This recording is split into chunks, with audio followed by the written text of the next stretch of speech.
A warmer night tonight for baseball than we've had in a few days as fans hope for a much hotter team on the field as it's game one of a two-game set between the San Francisco Giants and the home team, the Colorado Rockies, here in Denver, Colorado. Guys, Buster Posey getting warmed up. Tim Lincecum. Hopefully he doesn't have such a great night tonight. Welcome back, everybody. I'm Alana Rizzo. You know what? The Giants, Rockies, there's always interest in this ball game. And for more on the intriguing pitching matchup, let's get you upstairs to the gentleman calling tonight's game, Tom Helmer and George Frazier. We have the young kid that's been nothing but consistent. And, of course, guys, we have the freak. And I'm not talking about either one of you. Oh, thanks. Well, thank you, Alana, for appreciate it. Yeah, warning us on that one. It is an interesting matchup tonight, and you have Tim Lincecum, who's been a thorn in the Rockies' side for some time now. And now the Rockies might have a guy that can return the favor in Clayton Mortensen. Absolutely, they do. And if you look at the pitching matchups through this entire series, tonight it starts with Lincecum and Mortensen. You're going to have Sanchez tomorrow start for the San Francisco Giants. But what Mortensen has done is kind of solidified that fifth spot. And what I mean by that, he's come up, he's thrown strikes, he's worked innings. He earned his weight with 6 innings of relief and hardly any hits. A couple of hits given up in that. He's not going to strike out a lot of guys, but one thing he will do, he'll create a lot of ground balls. He's going to bring his offense or his defense into it. And he's going to give you a chance to win ball games. You don't go out and win 13 ball games in the PCL as he did for the Oakland organization a year ago, which is a hitter's league, and have yet a 425 earned run average. And of course, he's going to be opposed by a pretty good pitcher named Tim Lincecum, Tom. And this is a guy, 2-time Cy Young. Everybody's talking about he's back to where he was when he won a Cy Young award. He's had 17 scoreless innings. A streak that he's working on right now. He's got a nasty curveball, slider, change mix-up. He's not afraid to throw it in any counts. It's a tough guy to go face, obviously. A lot of people didn't think he would be this good, but he's pretty good. He's good, and it's going to be an interesting pitching matchup tonight. We're going to take a break here from Coors Field. When we come back, we're going to talk about a guy that's had success recently, really most of the season, and also success against Tim Lincecum. It's Todd Helton. That's coming up next on Root Sports.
game homestand with a pair against San Francisco. There's Clayton Mortensen, who will be on the hill tonight for the Rockies, making his second ever start for Colorado. Rockies fans certainly hope it'll be a successful one. Todd Helton has been on a tear as of late. He's had a great month of May in his last 5 games. He's 8 for 18, had 3 home runs, scored 5 runs. It is good to see Todd Helton swinging the bat the way he is. Well, it's good to see him healthy. You know, everybody wants to talk about his average, the home runs, what he's done in the month of May. Obviously, he's hit the ball very well, one of the top 5 hitters in baseball right now. But one thing that's jumped out to me is his ability and range at first base too. His ability to go catch the ball at first, but also driving the baseball. 3 home runs in his last 4 ball games that he's played, and he's driving the ball not just over the wall, he's driving it deep into the seats, which tells me he's feeling pretty good, and he's going to the opposite field a lot and doing it with authority. He's homered in back-to-back games for the first time since August of 2010. Can he keep the power stroke going tonight? We're about to find out. Stay right where you are. When we return to Coors Field, it's Game 1 between the Colorado Rockies and the San Francisco Giants right here on Root Sports.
Sports is brought to you by Geico. 15 minutes could save you 50% or more on car insurance. Ford Fiesta with 40 miles per gallon. It's a pretty big deal. Ford Fiesta, drive one. The new Quest 5-year price lock promise. Visit quest.com/promise for details. Sonic, America's drive-in. It's new, it's better, it's the new Sonic Good. And by Southwest Airlines, new Rapid Rewards, unlimited reward seats, and no blackout dates. Welcome to Coors Field as we get set for baseball. Rockies, Game 1 of a 2-game series against the defending world champion San Francisco Giants. Andres Torres will be leading things off for San Francisco this evening. Let's take a look at the Giants lineup. Brought to you by Southwest Airlines. Freddie Sanchez will be over at second. Aubrey Huff at first. Buster Posey behind the plate. Nate Schierholtz out in right field. Cody Ross in left. Mark DeRosa holding down third base with Miguel Tejada over at short. He's had his problems this season. 7 errors so far. And Tim Lincecum will be on the hill. Well, the right-hander Clayton Mortensen will take on their lineup. He's done it a couple of times already this year. 15 innings in his career, 11 hits, 8 runs. 3 of those earned. They didn't catch the ball behind him in a couple of starts with the Oakland Athletics, but he's been special this year. The opposition's average just 113. As we mentioned in the open, he will bring the defense into play. He'll put the ball in play because he throws a lot of strikes with a heavy sinker. Well, take a look at the Rockies defensively. Gonzalez, Fowler, and Smith out in the outfield. Jonathan Herrera back in second base after getting the day off yesterday. Jose Lopez had a couple of hits yesterday. They're going to start him at third today. Helton over at first. And then you have Morales behind the plate and Clayton Mortensen on the hill. With that, we're ready for baseball as Andres Torres steps into the box to lead things off.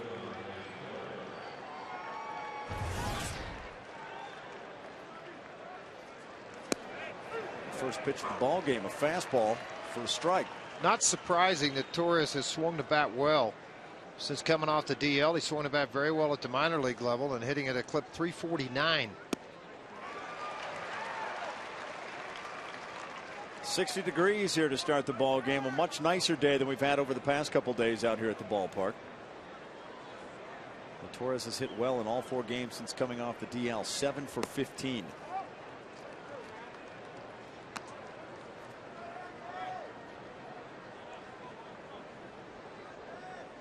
The San Francisco Giants, they've been on a tear. They've won 9 of their last 11. Well, they started to hit the baseball a little bit. Their pitching's always going to keep them in games. That's helped them in the standings too. From that span, they've gone from 4.5 games back to first place in the NL West. Well, Bruce Bochy, a very versatile manager with his lineup. He'll go power, he'll go speed. Defense to a ballpark you're playing in. Great changeup. It's a strikeout for Clayton Mortensen to get things started. I'll take a look right out of the hand. It's that circle change, but the rotation of the baseball is going to give you the same look as his hard sinker, but at 81 miles an hour. You can see Torres really out in front on that pitch and didn't have an opportunity to make contact. And that'll bring up Freddie Sanchez. Hey, who wants tacos? Fans, remember, if the Rockies score 7 or more runs during any game, go to participating Colorado Taco Bell locations the next day between 4 and 6 and get your Rockies taco special. Feed your Rockies fever only at Taco Bell. Clayton Mortensen came into this ball game having thrown 16 in the 3rd innings this season, 12 of those innings against the Giants. And here's a single up the middle. Sanchez now 12 for 27 against the Rockies in 2011. So with 1 on and 1 out, that'll bring up Aubrey Huff. With his 3rd hit, Mortensen's given up in this ballpark in 8 2/3 innings this year. Has yet to give up a run. Left-handers 2 for 21. That's a big number. It's all about that sinker down and away to the lefties, get him to roll over. You'd like to see that happen now with Huff at the plate. Turn that double play ball.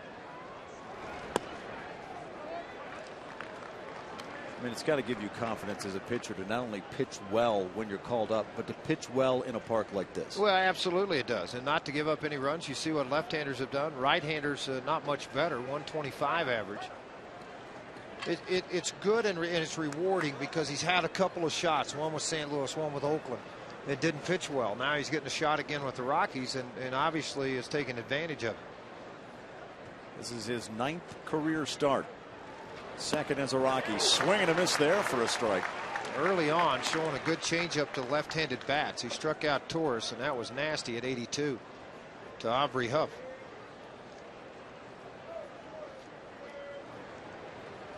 There's working him low and away, then there's working him low and away.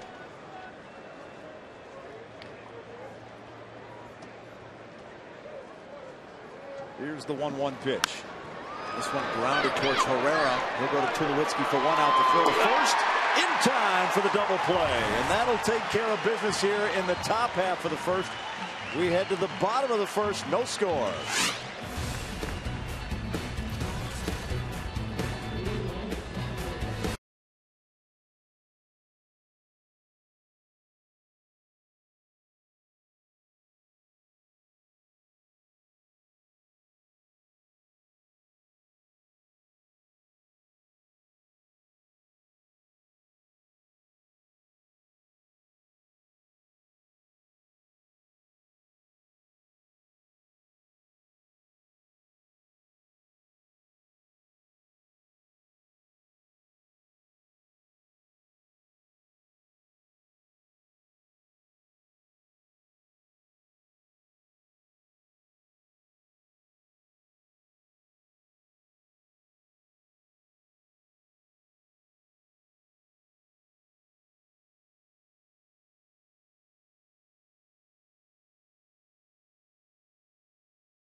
Monday evening, very nice evening at the corner of 20th and Blake.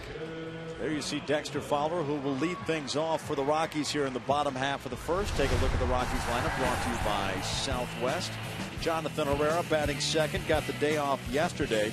Todd Helton back over at first base. He's a .367 career hitter against Tim Lincecum. And you've got Smith, Lopez, and Jose Morales. Now, this right-hander Lincecum has been pretty special, folks, in his career. 3-3 right now, but the bullpen and obviously their offense has let him down. That record could be a lot better than what it is. 55 1/3, tied for the lead in strikeouts in the league. The opposition, $1.95. Interesting note, he's 8-5 though against his career with the Rockies. 319 earned run average in 16 starts. But starting last September the 19th, he made a start on a Friday night here, and since that span, 23 2/3, 10 hits, 28 Ks, and only 4 walks. Hey, he's already beaten the Rockies once this season. Went 7 2/3, gave up 3 hits and 1 earned run. Now, people wonder why left-handers have such a difficult time. They've hit just 164 against him. Part of that is a changeup that he has developed with the unorthodox, very high arm delivery. It creates so much movement running away from the left-handers. It's a first pitch ball from Lincecum.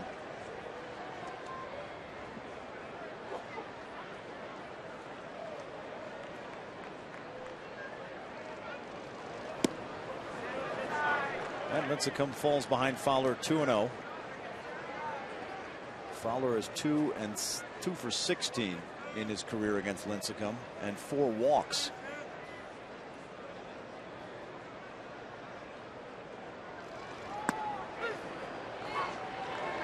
It's a strike. 93-mile-an-hour fastball. Showing pretty good velocity early. A year ago, he averaged right at 90-91 with the fastball. This year, he has set 93. 2 miles an hour may not seem much, but it is when you're 60 feet 6 inches away. Swing and a miss by Fowler, so the count even now at 2-2.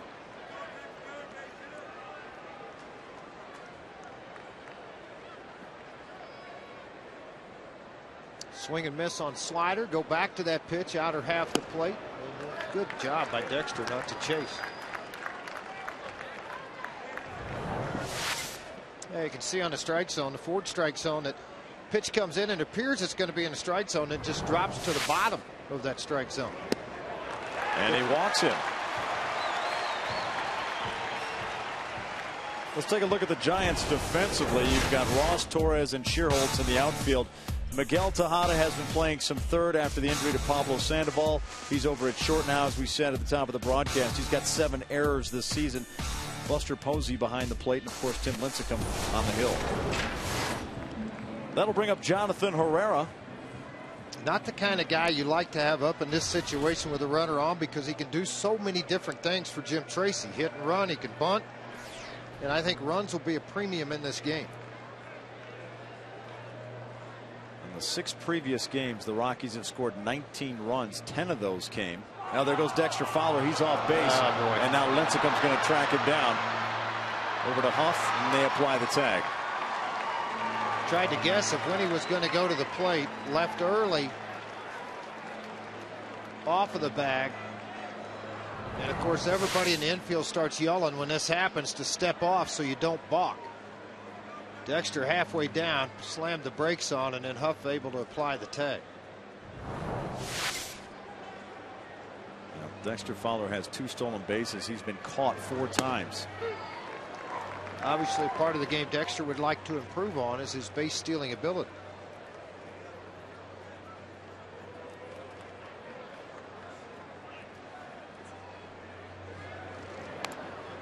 Fouled back, so it's now 0-2 to Herrera.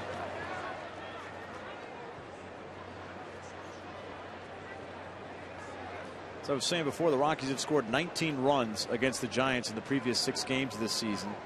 10 of those runs came in the 1 victory the Rockies have had over the Giants. They've scored 9 runs in the other 5 games. This one blooped towards left field, and that'll be a base hit for Herrera. What was Tejada jumping for? Peek him out, try to fake him out a little bit. It's like, Miguel, what are you doing? Maybe he had his Wheaties today. He thought maybe I'll just jump high enough. Well, I'm not sure he could jump high enough to get this, but I mean, the ball's hit, sliced over his head. It landed 30 feet behind him. Oh, well.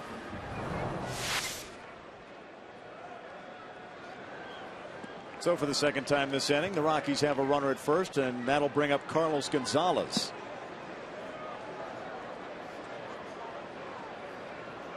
Gonzalez, a .250 career hitter against Lincecum.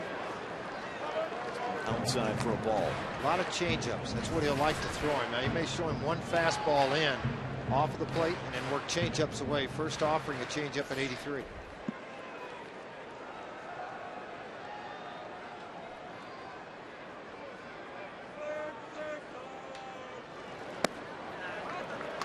That's ball 2. Doubled up on the changeups.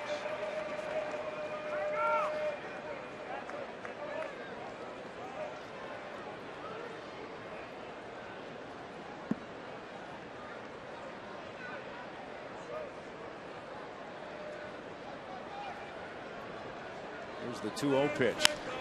Gonzalez cracks this one towards center field. Torres underneath it and puts it away for the second out. Herrera fakes like he's going to tag up, forcing the throw, and then retreats back to first.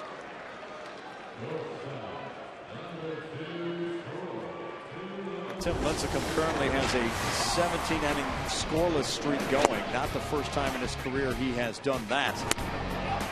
Well, I would say April, he took that no-hitter against the Rockies all the way into the 7th inning. The deepest he'd worked against the Rockies with a no-hitter. And again, the record 3-3. There was an article not long ago, I think it was last Tuesday, Lincecum talked about in the San Francisco papers the Cy Young Award, and he said how he would like to win 20 ball games. He's won the Cy Young twice without winning 20. But then again, Gonzalez saw that ball's hit pretty good, but it's not going to go very far. Shearholtz will be underneath it. He'll retire Troy Tulowitzki. We head to the top of the second. We're scoreless here at Coors Field.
Find E470 on Facebook for details on how to win free tolls. Now the Rockies will wrap up this 8-game homestand with San Francisco. Then it's on the road for 5, 2 against the Phillies, and 3 against Milwaukee. That's a single by Buster Posey to start things off here in the top half of the second. He didn't wait long there, George. No, not at all. That's kind of his MO. He'll go after a pitch early in games and take the ball to right field. That's why his average typically sits in the 290s to 320 range.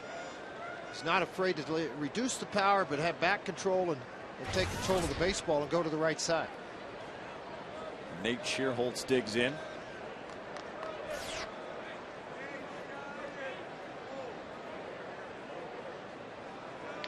Shearholtz 1 for 6 against Mortensen. And he swings at the first pitch. Grounded to Tulowitzki. He'll step on second, throw to first for the double play. Well, get used to it. That's 2 in 2 innings now because Mortensen will create that.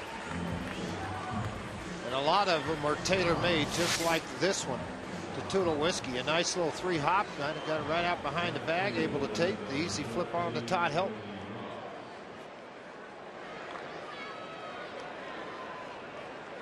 With 2 outs, brings up Cody Ross. Giants have been aggressive in this inning, jumping on early pitches.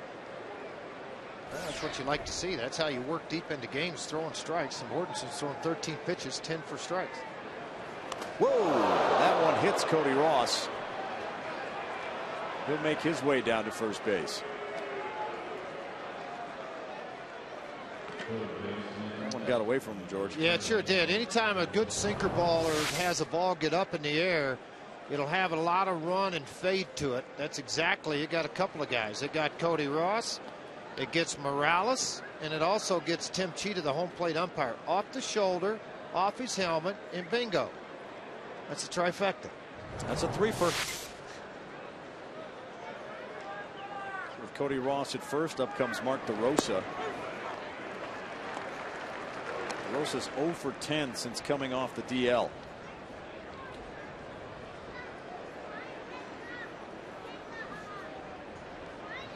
Clayton Mortensen would like to make it 0 for 11. Big, strong guy. He's had a lot of wrist injuries. He's had surgery on that wrist, left wrist. So it's reduced some of the power. He has not done what Brian Sabian and his club had hoped he would do when he came here. He's got some pop in his bat when healthy.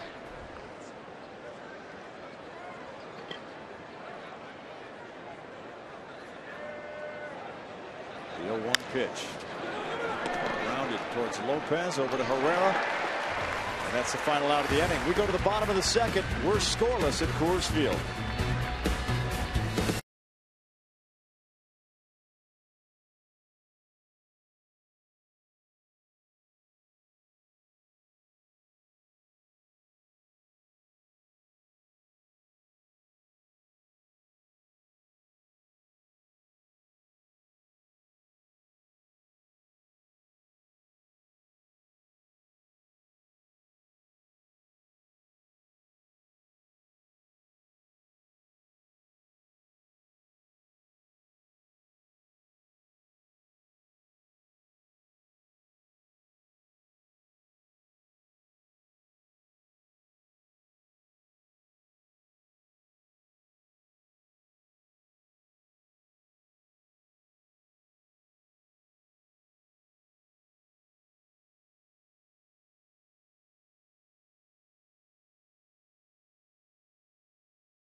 Where yesterday he deposited his 6th home run right on the grass. The power stroke back, Todd. Why is that? For me, I think it's a lot of it's mental, a lot of it's trying to get back to where I was 10 years ago. Not saying that I'm gonna be that player, but I can mechanically I can get back in those same positions.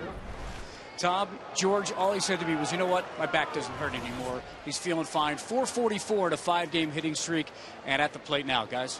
George, we talked about that at the top of the broadcast. Yeah, we really did. You and I visited about it. He just feels great.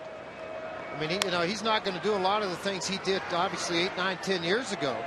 He doesn't run as well, but he still has the power and the defense and everything that goes with it. And, you say this if this season's a quarter over, and you just say if he duplicates what he's done, would you accept 24 home runs and 85, 90 RBIs? I think so. Absolutely. Would it surprise you to know that in the National League. He is 6th with a slugging percentage of .556. No, doesn't surprise me because of all the doubles he's hit. He's hit a ton of doubles. It does surprise me Lance Berkman has done what he's done for the St. Louis Cardinals after basically being ran out of St. Louis, or excuse me, out of Houston. Yeah, Albert Pujols starting at 3rd today. He's been there before. It's just been a while. It's been a few years. There you see Seth Smith. Just 9. Last start at third base was in 2002 for the Cardinals. Of course, it puts Berkman back in a familiar place. Yeah. He's used to playing first base. I'm just curious if he had the glove for it. I mean, oh, they found one. Yeah, oh yeah.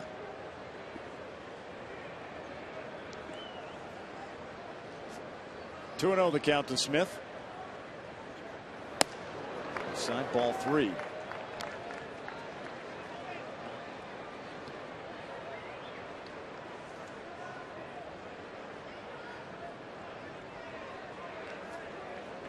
Smith has fared pretty well against Lincecum, batting .269, and he draws a walk on 4 straight pitches there.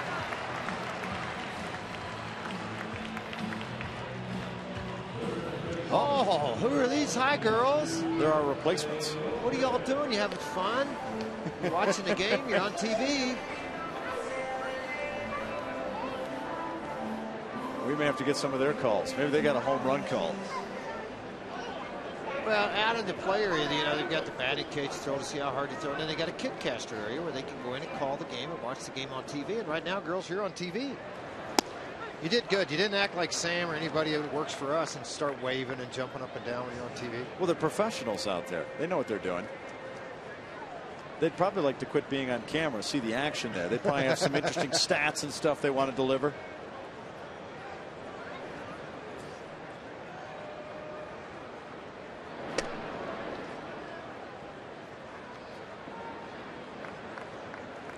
Jose Lopez at the plate. 58 career games against the NL West. He's hit .306 with 4 homers and 33 runs driven in.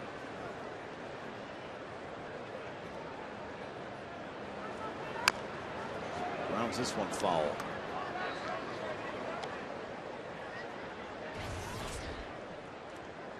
Rockies had a closed door meeting today for about 25 minutes. Of course, we're not privy to the details of that meeting, but Tim Tracy making sure his team is focused and ready to go. They've had a tough 25-game stretch. It's the 0-2 pitch. It's been fouled off. Hey, all season long, join us for Toyota Talk. Text your comments live during the game and see what you and fellow Rockies fans have in their mind about their favorite team. Text Toyota followed by a space and then your comment to 720-720. You can follow everyone's comments live during the 6th inning, and the entire Toyota postgame show. Standard message and data rates may apply. There's a pretty Toyota out there.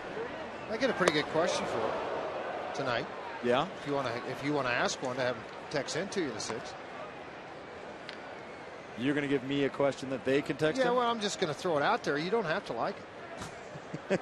I said one time, what ball player would you like to sit down and visit with? Oh. Dead or alive, we got a lot of different responses out of that one. But what position or in baseball? Oh, there goes the runner, and Seth Smith's into second base. Smith, 3rd stolen base. He hasn't been caught yet this year. And for Buster Posey on the season, he's thrown out 32% of would-be base stealers, but the exchange is not good here, and he couldn't hang on to the baseball and allowed Seth to get in. What position in baseball would you like to be?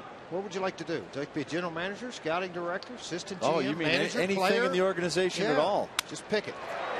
This one grounded towards short. Nice play by Tejada. Throw to first, and it's in time.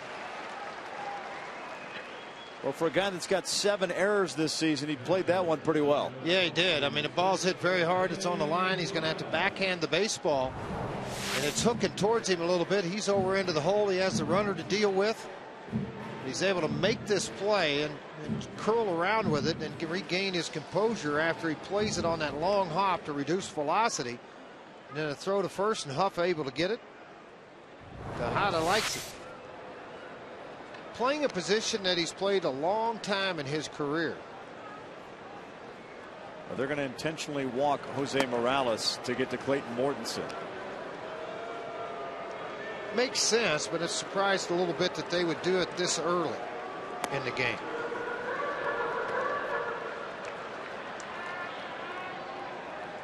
There's a good chance you're going to have success against the pitcher. So yeah, but it's so early in the game. You got two-time Cy Young Award winner, the guy at the plate, not taking anything away from Morales at all. Hitting 233 with a runner in scoring position. I understand that, but in the same essence, I think a little bit surprised that they did that with Lincecum.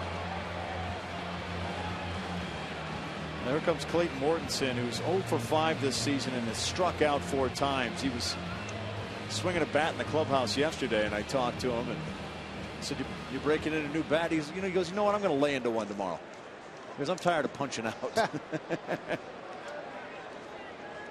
We'll see what he can do with runners at first and second and 2 outs. A lot of times, guys like Lincecum that have had this much success and overpowering stuff get upset when you walk a guy like this early in the ball games, and sometimes they'll make a mistake and you can take advantage of it as a pitcher.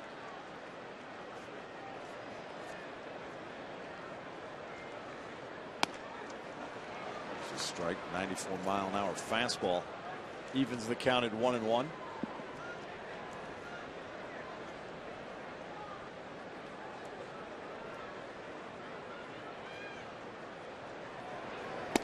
Swing and a miss there.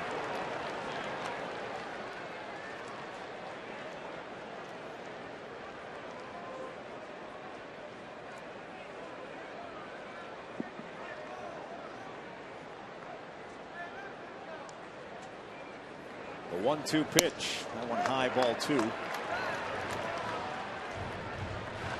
Windshield damage? Call Safelite Auto Glass at 303-287-5000 or go to safelite.com.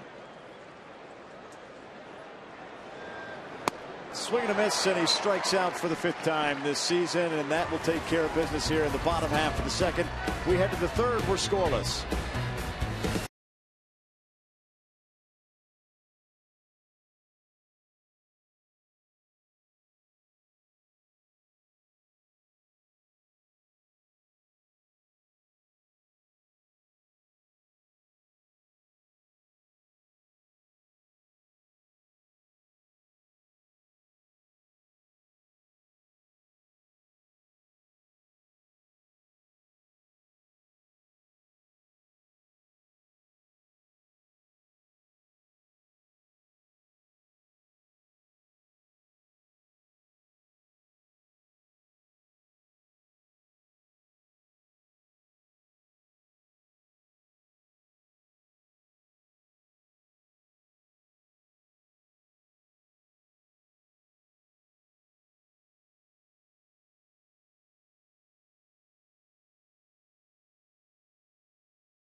The team by becoming a fan of us on Facebook and following us on Twitter. We want to keep you connected all season long. So what's the most interesting Twitter you got so far?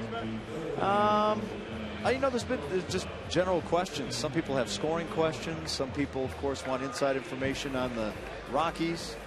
Now on my Facebook page, you can see I spent the Kentucky Derby Day over at Golden Gate Fields over in Albany/Berkeley, California. That day, yeah, so they've put that up on Facebook, so you can check that out. They did, you didn't? I don't know how to make that happen. I don't have that. I'm not that technologically savvy. It just appears. I have little helpers that can do the hard stuff for me. You have Facebook elves? I do. Miguel Tejada will lead things off for the Giants here in the top of the third. It's been a tough May for him. He's batting .156 and he's 0 for his last 11.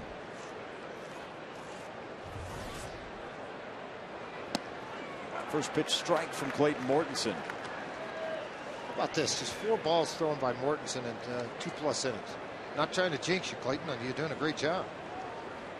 You pound the strike zone regardless of the stuff. Now there's a grounder past Lopez down the line. Tejada rounding first, headed for second base, and he's in with a stand-up double. A lot of times with sinker ballers and veteran hitters, they'll cheat on the fastball regardless of the velocity, so you roll over the top of it a lot.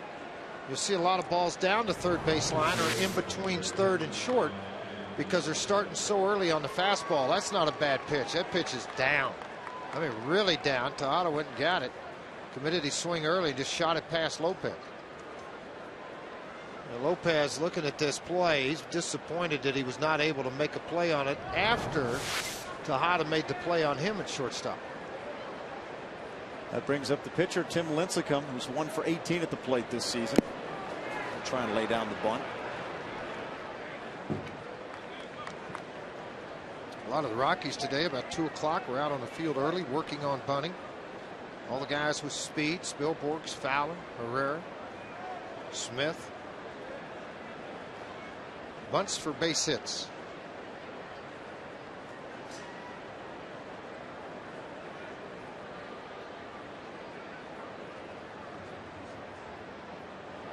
Lincecum bunts, pops it up.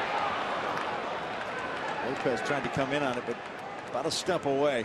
Well, the one scary part about it with Lincecum, he'd swing the bat a little bit, so he may slug bunt on you. So as a third baseman, you got to stay back enough that you could react to a ball, because if he does slug bunt, chances are you're not going to be able to cut that ball off.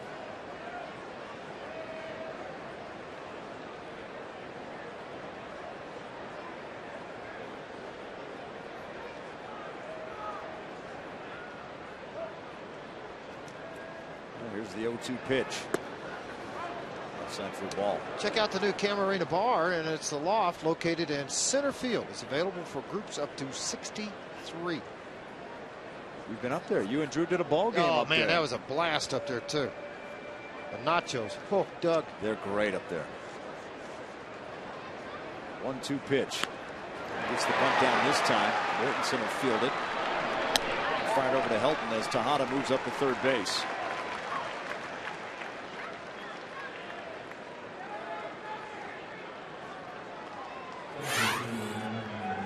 Now the Giants lead the NL West right now, actually by a game and a half over the Rockies. And they've been a team that's been on a tear.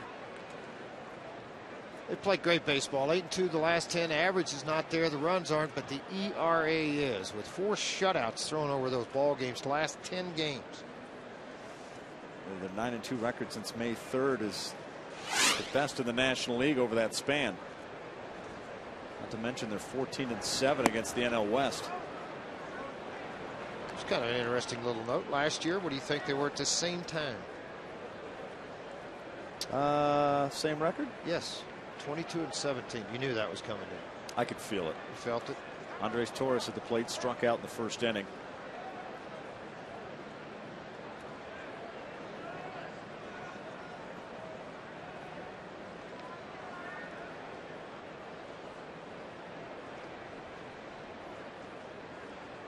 The 1-0 pitch to Torres.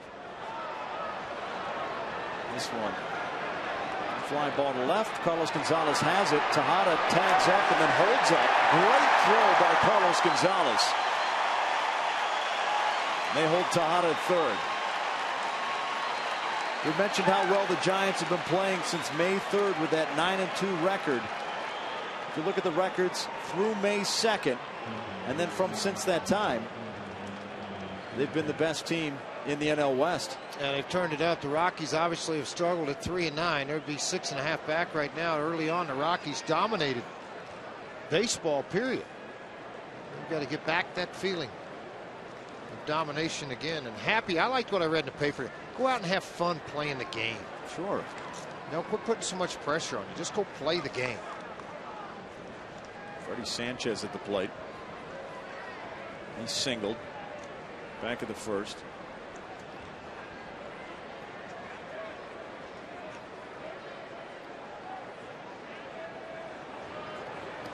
That one down in the dirt. Here comes Tejada.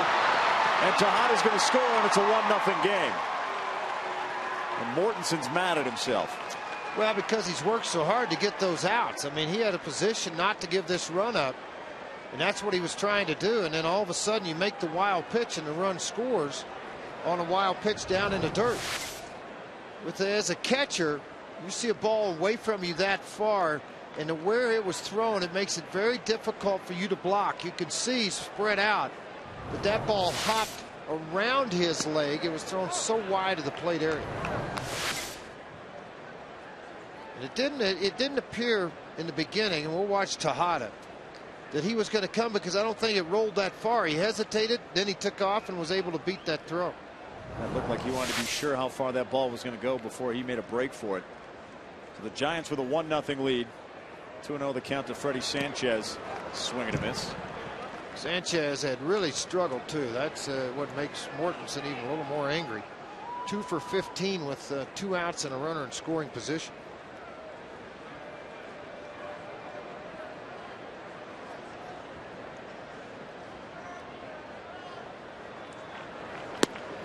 Strike 2. Usually the fastball. Where this ball's coming in, as a catcher, you're going to slide out and take a read. So you can see him start to slide out, then swing and miss here on that ball there. Good pitch inside, rang him up. Tim Cheetah, not somebody that likes a lot of conversation. Now the Giants get a run on a wild pitch. They lead a 1-0 as we head to the bottom of the 3rd inning.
Dexter Fowler, Jonathan Herrera, and Carlos Gonzalez due up for the Rockies here in the bottom half of the 3rd, trailing 1-0. The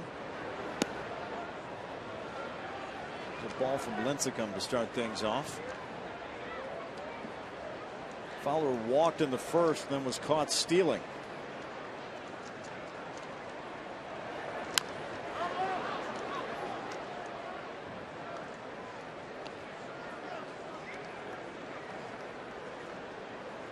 Tim Lincecum currently working on 19 consecutive scoreless innings. That's a pretty good inning to stop it, right? Sure. His career high is 29. Fowler bloops this one to left center, and it will be caught by Tejada. Time now for our AT&T trivia question. Lincecum has led the league in strikeouts 3 years in a row. Who has led the league in strikeouts the most? Most consecutive seasons. In the history of the game? Who's led the National League in strikeouts the most consecutive seasons? Wow, that's tough. You got some time to think about it.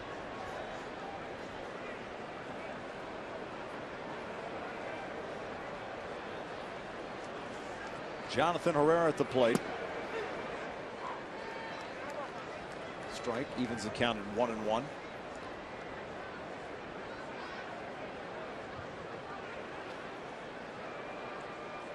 Herrera has the only Rockies hit of the ball game. Here's a grounder to second. Sanchez over to first, and there's 2 away.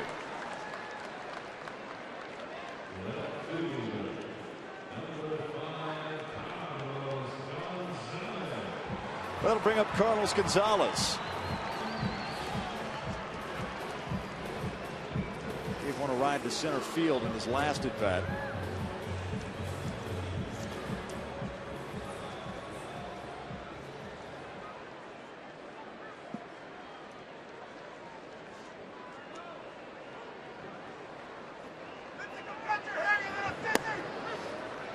That one a strike. A lot of how you receive the baseball. Now, that time you watch Posey, he didn't let the glove flip out. He rode the ball back, but he held it in the strike zone. Even though they were set up on the inner half and it went away, he was still able to get the strike. Frustrated fan had a glove, couldn't get his glove on the ball. He's kicking himself. So why'd you bring it? We brought it. He just didn't get it. Look at him. He's got a story to tell. He's got a pretzel in there Is too. It a pretzel or like a piece of pizza or I what? think it could be a pizza crust. He's got a full mouth and he's frustrated. He's up there in the second deck. Here it comes. Oh, yeah. I'd be frustrated. You got to have that. That's a good way not to lose the pretzel, though. Well, his wife and it's a good way to choke. They're booing. Gonzalez broken bat. This one towards center field. Torres has it. And it's a 1-2-3 inning. Fan, he's got to shake it off, buddy. Right to the top of the 4th. It's 1-0.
Report brought to you by Fast Cash Gold Centers, where you'll always get 40% more for your gold. Mark? Tom, I'm in the upper deck, section 305. This is where Nate Shearholtz hit that home run the last time the Giants were in town. 31st upper decker. Dave's not here. He went and took a bathroom break, but he's the guy that caught the ball and then gave it to Nate's brother, Vi, who was an Air Force cadet and happened to be at the game that day. Well, Vi is here again as we watch the home run. And Nate told me today that Vi's here with a bunch of cadets. They're all on the baseball team there, and they wanted to just sit in the rock pile. He's not even sure where they are. Wouldn't give him tickets. Wouldn't take him from his brother. But Vi still has the ball. And here's the thing. Vi graduates from the Air Force Academy next Friday. He is going to be a defense specialist, satellite specialist in Manhattan Beach. So Nate is excited, going to be in California to hang out with him. And one other thing, George, you can comment about this too. When Shearholtz comes up, He does not wear batting gloves. And as far as I know, I can only think of Jorge Posada and Nate Shearholtz as guys that don't wear any batting gloves in this day and age. If it's cold, he'll wear them, but doesn't like to wear batting gloves. Pretty unusual nowadays, right? Well, yeah, absolutely it is. But wait a minute. The guy went to potty break while you were getting ready to do it's this? a 1-0 game. Actually, I just was told that maybe he went to the rock pile to look for Vi because Shearholtz's brother is here somewhere, and just to reconnect with him. Maybe I got to go out to the rock pile, right? Yeah, and Mark Cameron Maben didn't wear batting gloves this weekend. He didn't? No. I didn't notice. See, that's stuff I Don't noticed. don't be mad at yourself. Now you're like the frustrated fan over in the second deck. Here's one to short. Tulowitzki with the flip to Herrera over to Helton. And it's another double play for the Rockies. Third one of the ball game.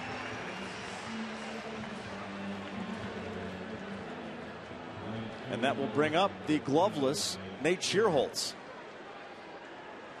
Shearholtz hit into a double play back in the second. George Brett never wore them.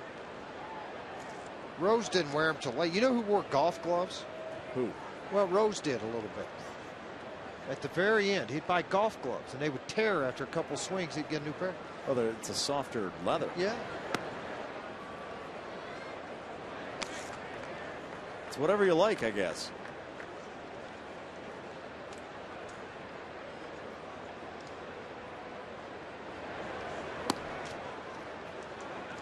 There's ball 2, so it's 2-0. Shearholtz batting .275 this season. Always liked his power, liked the way he played the game. Just hasn't been able to put it all together over the course of a full season. Injuries would always just seem to jump in a little bit. Other guys would get hot, he'd be set down. He's getting his regular duty against right-handed starters now for Bruce Bochy. It's a 3-0 pitch, and there's a strike. Mortensen has thrown 37 pitches, 25 of them strikes.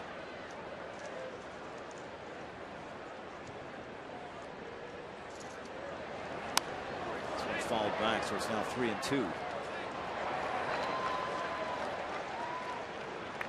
Yeah, this is out where Mark Stout was, out in right field.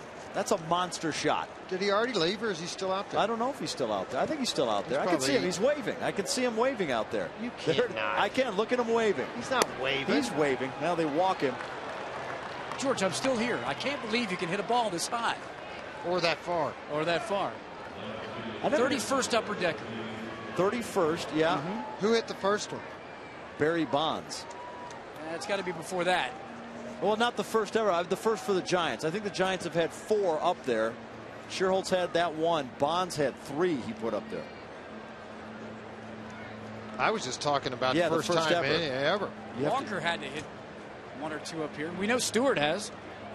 I think you're going to go back farther than that. I think you're going to go back all the way to 93 before Walker got here, and the first one hit up there.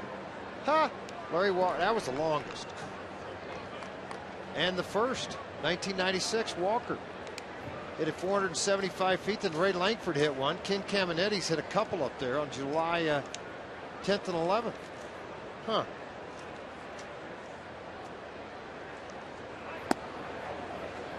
Well, with 2 outs, you have Shearholtz at first. Cody Ross at the plate. Well, Tim Cheetah gave it to him one time, and next time he doesn't give it to him. Clayton Mortensen would like to have that pitch called a strike. Cody Ross was hit by a pitch in his first at bat on the first pitch of the at bat. He's a good fastball hitter, not a good slider. There goes the runner. That pitch was inside. The throw in time. He got him. That's the 3rd time Shearholtz has been caught this season. We head to the bottom of the 4th. It's still 1-0.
It's 1-0 as we start the bottom of the fourth.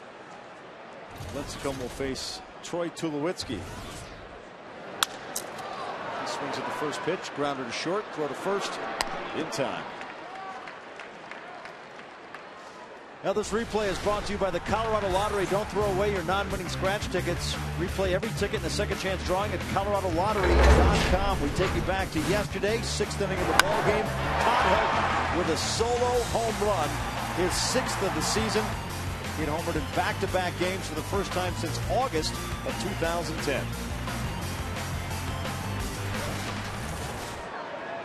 Here is Todd Helton. Grounded out to second back in the second inning. Here's the Helton fans out in center field. They have their signs out there every single game. Every day. Every day. We take a look at what Todd Helton has done the last 5 games. 8 for 18. He's had 3 homers. Scored 5 runs. He's certainly been hitting on all cylinders. Yeah, no question. 86th all time on the home run list. And I think there's many more to come. Looking at the beginning of the season, if you said 15 homers, 75 RBI. Oh, you'd be doing backflips across the street. 2-1 pitch. 3-1. Well, Lincecum understands. Helton, one of those guys, big average against him. He's 11 for 31 with a home run, 7 walks against him. Lincecum has only struck him out just 5 times in 31 plate appearances. It's a ground ball to the right side, and that's going to be a base hit for Helton.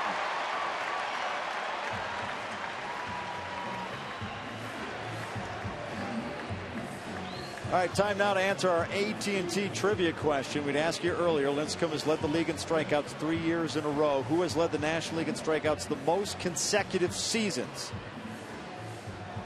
I have no idea. What do you mean you have no idea? How about Dizzy Dean? Walter Johnson? Go ahead and say it. What year did you play against those guys, George? Wow, some hostility. I didn't at all. You just had a few days off and you come back bitter. I never did. No. Yeah.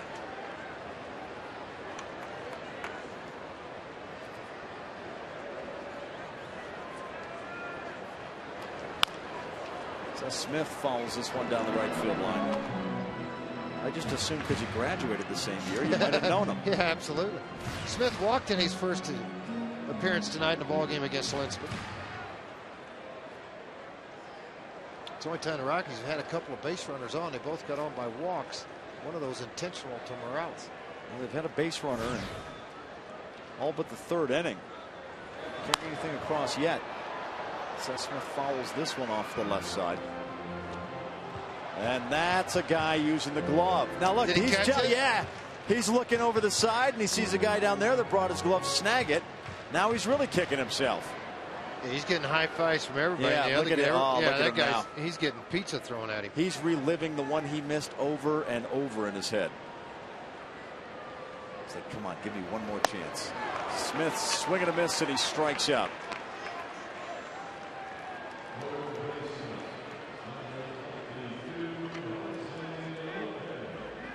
So with 2 away, that'll bring up Jose Lopez. Wells Fargo customers, get your 2-for-1 Rockies tickets today by going to wellsfargo.com/Rockies. See a Wells Fargo banker today for details. Wells Fargo Bank, member FDIC. Lopez grounded out to short in his first at bat back in the 2nd inning. Looks at a first pitch ball, fastball at 94.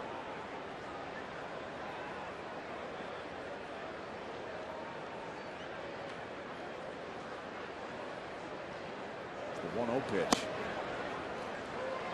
Ball 2, so he falls behind Lopez, 2-0.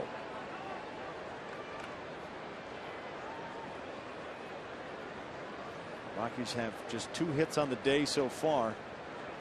One of them coming from Helton, who's standing at first. Swing and a miss there by Lopez. He comes in with that slider. That's what he has the ability to do. It's the secondary stuff he throws behind and counts. He's in a hitter's count. Typically a fastball would be thrown in a 2-0 count, and he comes back and just snaps his slider off.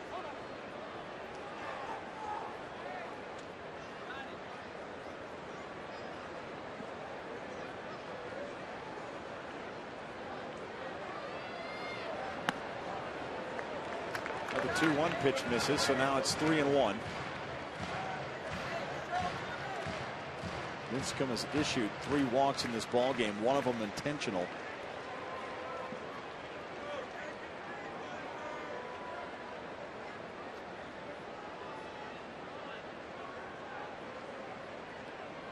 The 3-1 pitch, and he walked it.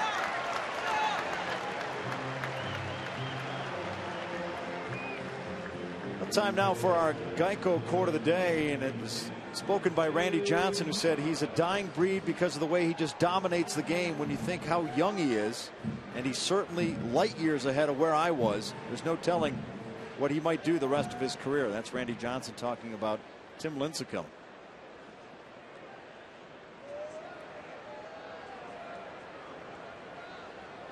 Randy Johnson was another weapon the Giants had for a while. Right at the very end of his career, they allowed him to come back out there, win his 300th game in a Giant uniform, and then Randy's now doing hair commercials or dye commercials, whatever that is.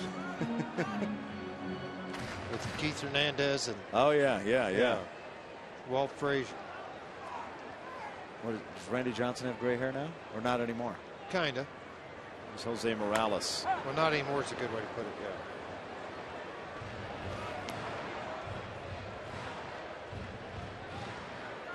The Rockies with runners at first and second, 2 outs, trying to get something on the board. Of course, you've got Clayton Mortensen on deck, the pitcher. If they walked Jose Morales intentionally the first time, even though there was just one guy on, no. Runner out at second, first base open, easier to do. This way you create too much of an opportunity, Tom, for a run to score on a wild pitch. You could get by your catcher. An error in your infield, and you go ahead and face him here because you don't have the bag open at first.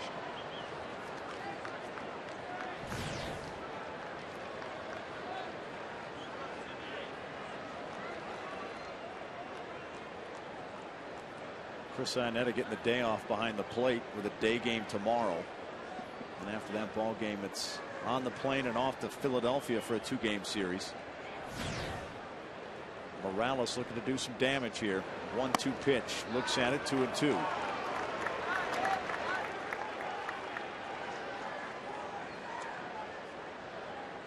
This first time this young batter has had an opportunity to go against a guy like Lincecum, because he did not face him earlier in the year. He had been in the American League, so as a young hitter, you really get excited for an opportunity to go against a Cy Young guy and see what you could do with him and against the best. Fouled into the third deck.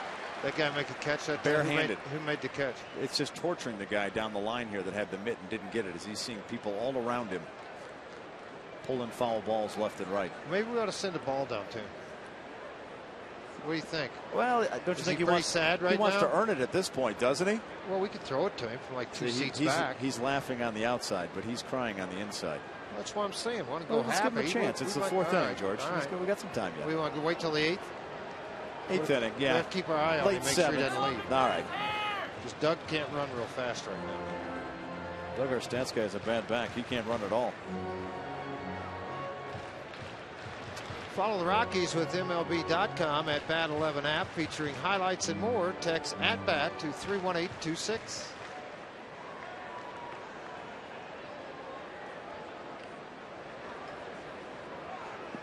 Well, the count 2-2 to Morales. You got Todd Helton at second base, Lopez at first. There's the 2-2 pitch. This one grounded towards first. Huffle glove it, step on the bag, and we move along to the 5th inning. Giants with a 1-0 lead.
Neighborhood Toyota stores. Toyota, moving forward. By AT&T, the nation's fastest mobile broadband network. And by the Colorado Lottery. Don't forget to play. Time-lapse photography. We move along to the 5th inning. San Francisco with a 1-0 lead over the Rockies. They scored on a wild pitch in the 3rd inning as Miguel Tejada came in to score. That's been the only scoring we've had here. The Giants certainly familiar with one-run games. They've had 15 one-run games this season, which ties with Florida for most of the National League. They're 12-3 in those games. And 32 of the 39 games the Giants have played this season have been decided by 3 or fewer runs. Well, pitching staff and bullpen. I mean, Javi Lopez has done a great job for them from the left side. And Romo, Ramirez, and Wilson from the right. Where's he going? Upper deck. Yeah, but why? You're right on the edge. Well, hey, is that up by the bar? That's camera right in the bar? That's above That's right the above the Camarena bar, yeah. Cody Ross leading things off for the Giants here in the top half of the 5th. Count 2-0. Stout ever get out of the upper deck? He's out. He likes sitting up there. He's roaming around.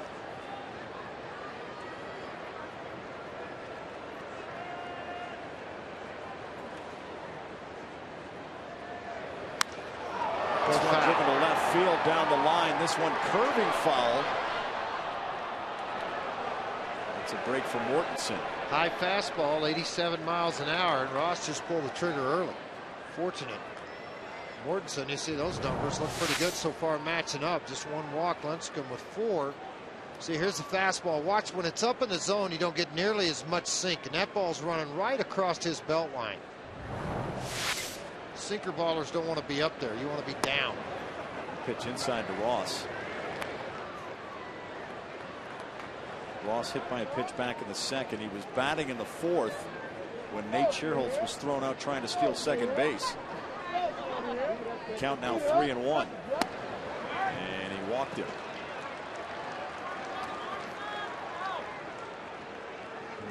On his last start, when he went out against the San Francisco Giants, and it's difficult to face a team 3 times in a short span, but he did that. And he pitched well over there. Just 1 earned run over 6 innings, 4 hits given up, 82 pitches in 6 innings. He walked 4, which is unusual for him. That brings up Mark DeRosa. DeRosa grounded out to 3rd back in the 2nd inning.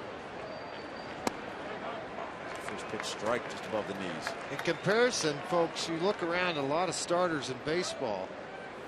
I mean, we're working into the 5th inning here, watching Clayton Mortensen pitch, and he's thrown 47 pitches in the game. That is quick work. Pounding the zone and getting quick outs. He's had 3 double plays in the game so far. The 0-1 pitch to DeRosa. George, when you work quick, it helps you out defensively. The defense is more on their toes. Everything's in a rhythm. You know what I mean? Everything's in a rhythm. It's like you out dance with your wife, you're stomping all over her toes. She's not very happy, you're not having fun, you're out of rhythm. Now you're in rhythm as a pitcher. Catch and throw the baseball. Defense knows it. They're not back on their heels. Helps the speed of the game. It's the 1-1 pitch. He goes with a slider and misses, so it's 2-1. He's walked the last 2 batters if you go back to the 4th inning when he walked Shearholtz and walked Cody Ross to lead off the 5th here.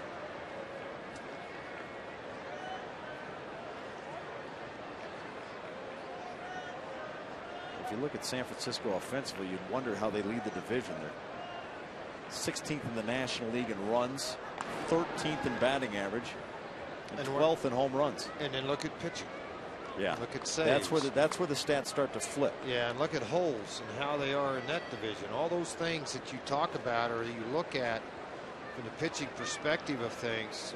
You know, ERA is 3rd among starting pitchers. 2nd hits allowed per 9 innings.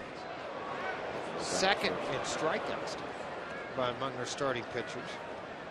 Saves tied for 1st with 14. So all the things you want, they have. Pablo Sandoval, who's out of the lineup with a broken hammock bone in his hand, you know, you lose some offense there. They've essentially resorted back to the Giants, more so maybe of 2009, where they just say, we're just going to outpitch you. They have to. Right now, they have to until Ross starts swinging it back consistently. DeRosa starts swinging it consistently. And they get Sandoval back. The count now 2-2 to DeRosa. Elevated up in the strike zone and with some big movement. So you can look on that Ultimo and really see just swung right over the top because of that late dip on the baseball.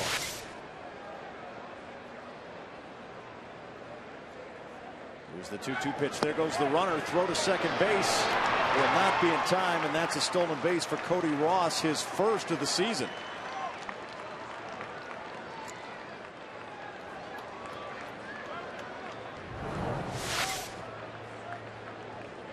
Not a very good pitch to throw somebody out and a huge jump. So Morales was behind the 8 ball before he ever had to attempt to throw it.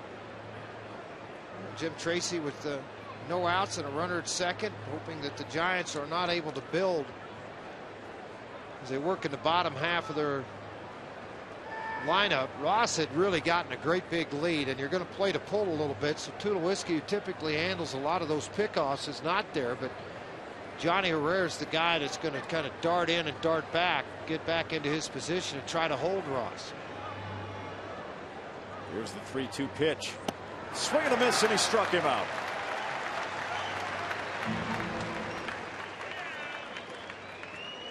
Folks, watch Dan and his Danettes weekday mornings at 7. From coaching changes to potential lockouts, the Dan Patrick Show has it all. It's the best in sports and celebrity news only on Root Sports.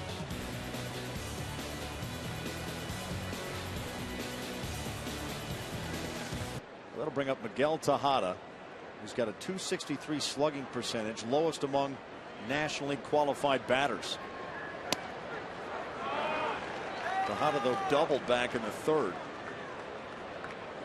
Giants have 4 hits on the night.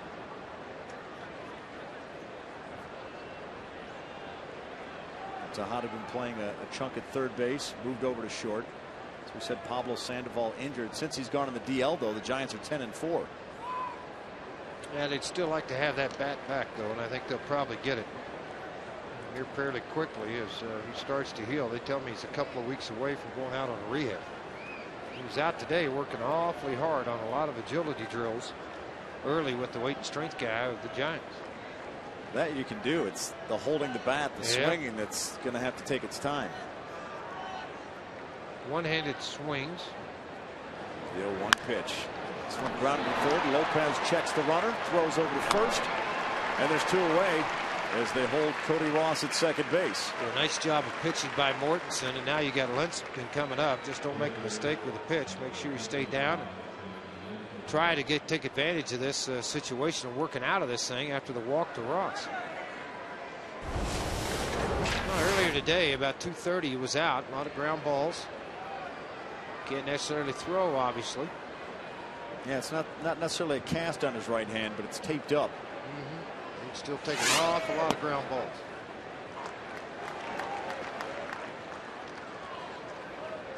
Tim Lincecum had the sac bunt in the third. Yeah, Miguel Tejada scored on a wild pitch. Now Mortensen looking for an out any way he can get it. He's got 9 ground ball outs, 3 strikeouts, and 1 fly ball out.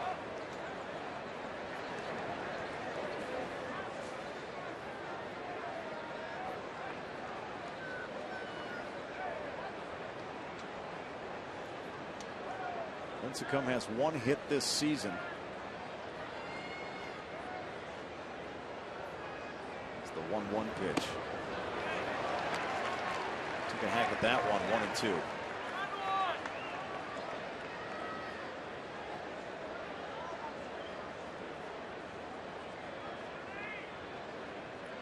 Lincecum, a guy, he's in great shape. He stands about 5'10". Yeah, maybe. And in great physical shape. He looks like he's just a skinny guy, but he's actually cut. I mean, he's strong physically. Swing and a miss there, and he strikes out. Nice job by Clayton Mortensen. How about that? Huh? Yeah, that'll end the top half of the 5th. We go to the bottom of the 5th. Rockies looking to get on the board. It's 1-0.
That's been a pitcher's duel here at Coors Field so far. Giants with the edge, 1-0. Tim Lincecum facing Clayton Mortensen to start things off in the bottom half of the inning.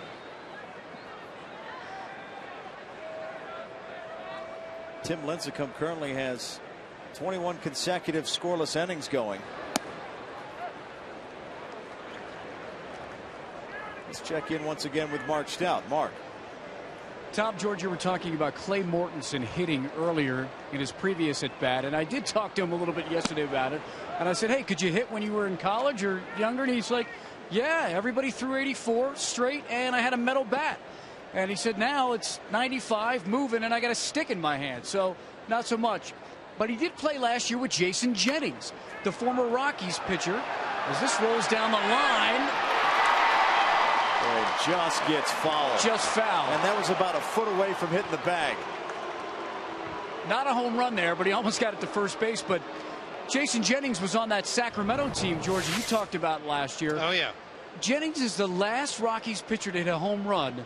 That was in May of 2004, 7 years ago. That's by far the longest drought for a pitcher to hit a home run for a team. In fact, there have been 5 pitchers that have homered this year already, 3 in May. Matt Cain hit one in 08 for San Fran, and that's the other team that has the longest drought for a pitcher hitting a home run. Well, you wouldn't. That'd be surprised a little bit. Cain could swing the bat. Well, somebody will get one with the Rockies sooner or later. Maybe when Cookie comes back, he swings the bat well. Morton's looking for his first major league hit. And he runs the count to 3-2. He'd be happy just to get on base. He's punched out in all but one of his at-bats this season. The 3-2 pitch from Lincecum. Fouled back. Well, he took a hack and looked like he knew what he was doing. He's getting better. He's making some contact. He got one down. I mean, regardless of how this one ends, I think he's going to feel better about this at bat. Okay, you say so. It's better than just punching out. How about a walk? There you go. Now somebody's got to tell him the steal sign and all that stuff.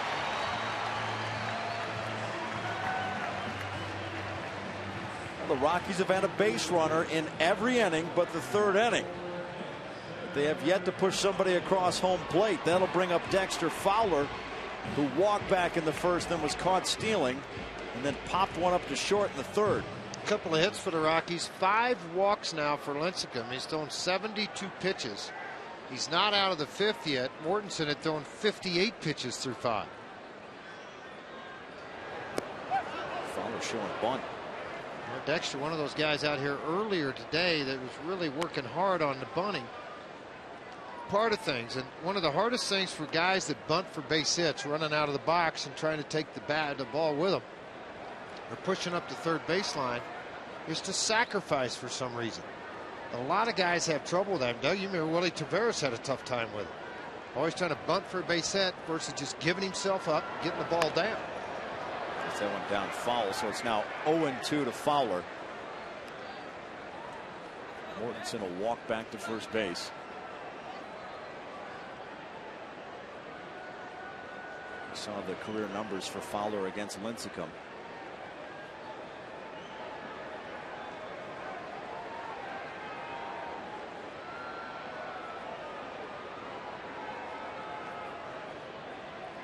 The 0-2 pitch. High for a ball. Time for today's Quest high-speed pitch. Tim Lincecum hitting 95 on the gun. Clayton Mortensen at 89. That's brought to you by the new Quest 5-year price lock promise. Visit quest.com/promise for details.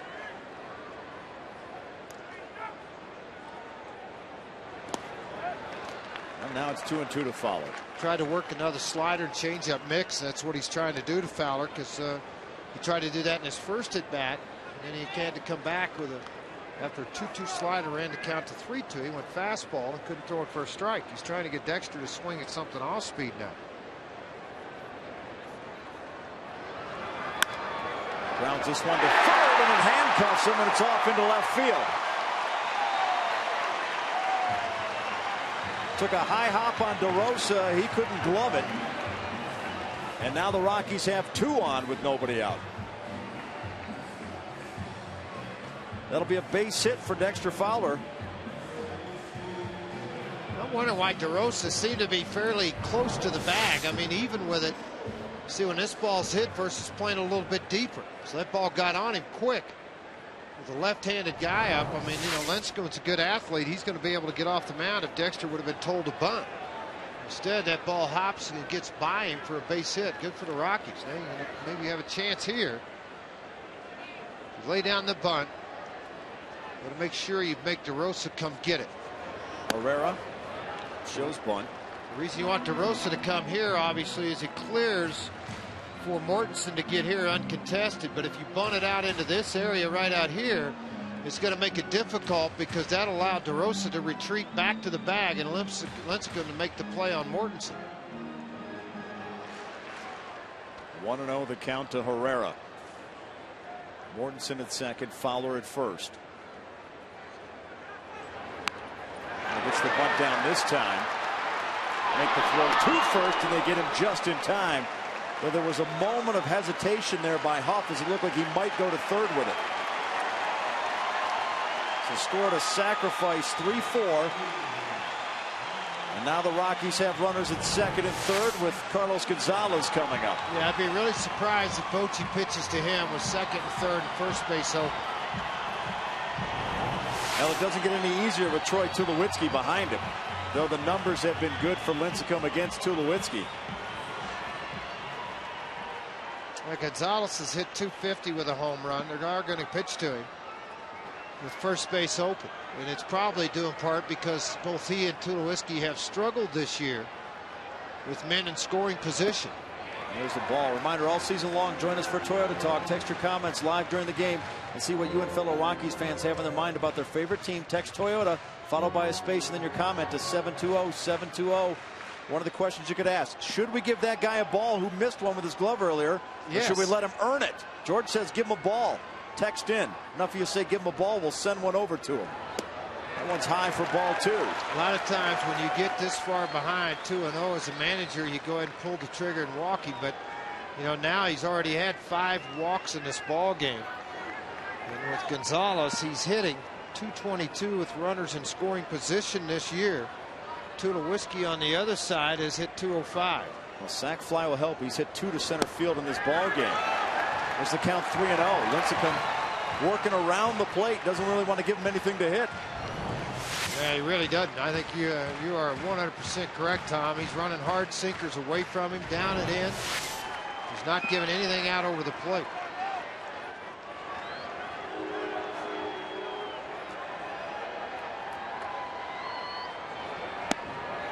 And he walked him on 4 straight pitches. So the base is loaded now with Rockies. And here comes Troy Tulowitzki. Well, I tell you now, Tim Lincecum thought that was a strike, and he looked in and yelled at Cheetah, threw his hands up, and Cheetah shook his hands no. Home plate umpire, he thought that was a strike. Lincecum's hands are going to go out, and he goes, where's that? Is it in or out? And the head shakes, and the conversation continued. The crowd here at Coors Field is on their feet for Tulowitzki. Bases loaded, 1 out. Here's the pitch. Right back up the middle. That's a base hit. Mortensen's going to score. Fowler's going to come around to score, and the Rockies have a 2-1 lead.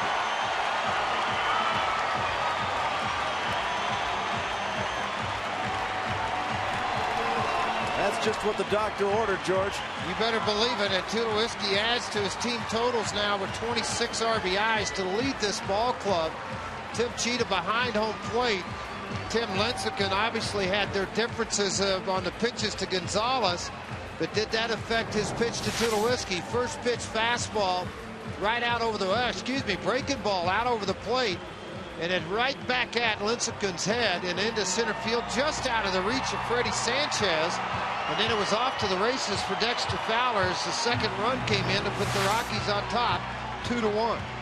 It all started with a leadoff walk to the pitcher as it hurt the Rockies with John Neese the other day in the New York Mets. Twice they walked him. Came back to haunt. This one came back to get Lincecum.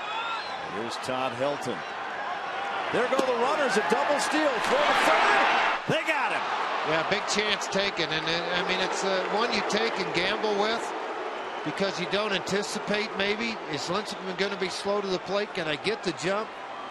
But the only thing that's hesitant about that for me is a left-handed hitter up in Todd Helton with the runner in scoring position, and he's been your hottest hitter, to try to steal the bag.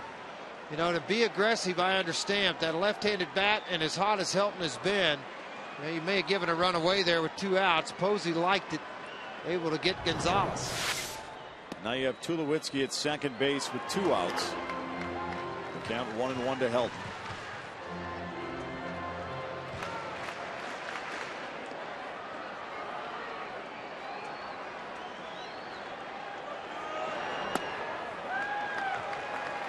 Base hit by Tulowitzki with the bases loaded, his first this year. 4th time he's had the opportunity. The Rockies have hit just .214 for the year with the bases loaded. It's definitely been one of the sore spots for Colorado. Helton's going to take time.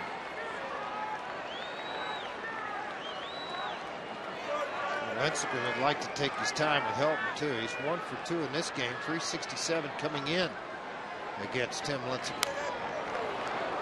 Fouled back towards the dugout. Yeah, Helton singled in his last at bat in the 4th inning.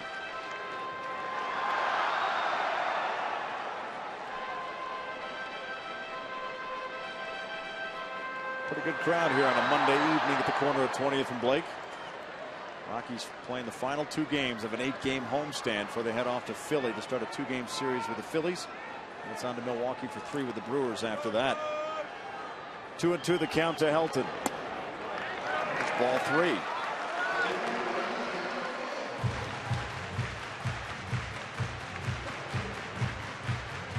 Helton batting .176 with 2 outs and runners in scoring position.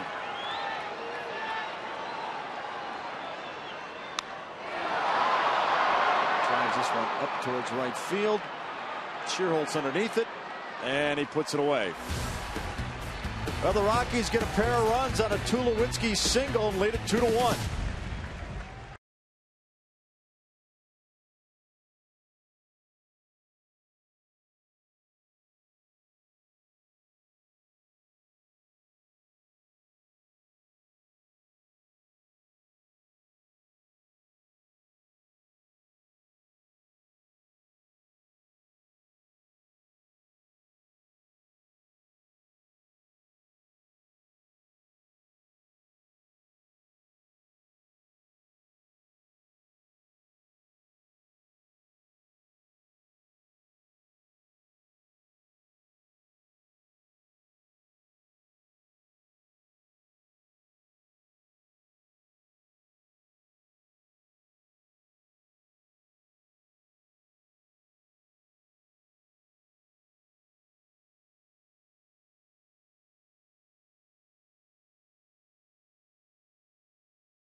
Brought to you by the Courtyard by Marriott on the 16th Street Mall. Ask about our hometown sports package.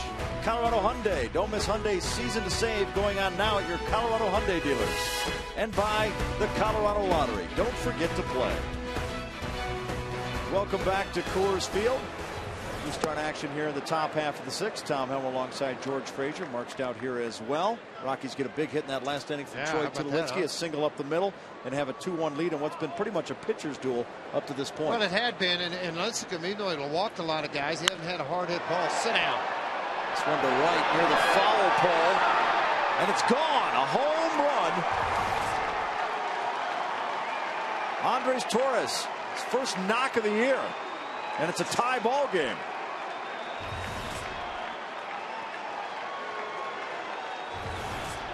Well, that's how quick it can change. I mean, this ball club is every now and then. Torres has been a spark since coming back off the DL. You're working in the top. I know Clayton Mortensen disappointed right now. His club just gave him a 2-1 lead. High fastball, 87 miles an hour. Hit on the line to right field. We'll bring up Freddie Sanchez. This one just wraps around the pole.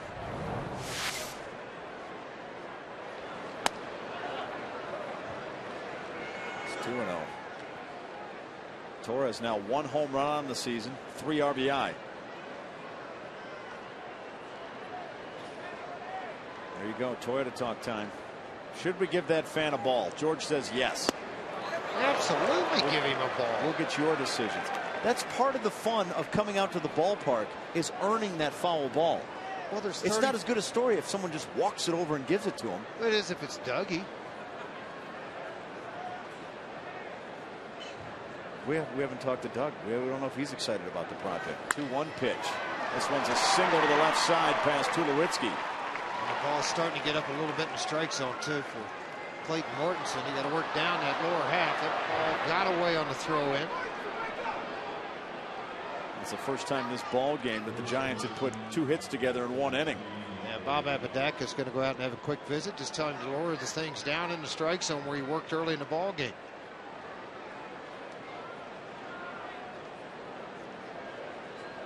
Well, earlier Tom ripped this guy in left field pretty good for not catching ripped, the but ball. pointed out that he had a glove and missed it. Yeah, he had a glove. He missed it. Right off the glove. Well, it did, but it went a long way. He's upset. He's eating a pretzel. He's fired up. He lamented for a while, too. And I'm not still mad. Look at the guy behind him. No glove, just stands up with him. And you don't want to give him a ball. He hasn't taken his eyes off the field since that point either. Thinking to himself, when will it happen again? Back, see, he looked back over to. Well, he knows the ball's back there. His ball is going to end up on somebody else's mantle at their house. They've got the story. All he can say is that he missed. Somebody there says, give him the ball. Doug says he's out. He's not going to walk the ball up regardless. Sam said he's out. Someone else. I say give him the ball. And Tulo's the man. Josh Minton, Fort Collins. See, give the guy a ball. Right, maybe see? I like it. Yes. You should have you autograph it, George. No, you should autograph it. Turn There's it over. one towards Herrera. To Tulowitzki for 1. Throw back to first. Safe. That was a bang-bang play at first base. Similar play earlier. Then Huff grounded into a double play. It was back in the first inning, and it was a 4-6-3 type double play, but Herrera was way over into the hole. And he beats it this time. Huff does. The previous time he did not.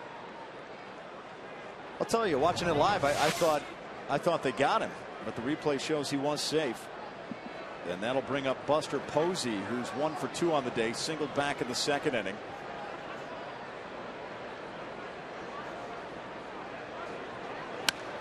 Swings at a first pitch. Fly ball to right field. Seth Smith lost it for a second, then found it and makes the out. And for a second there, he threw his arms out like he couldn't see it. Was able to relocate it and put it away.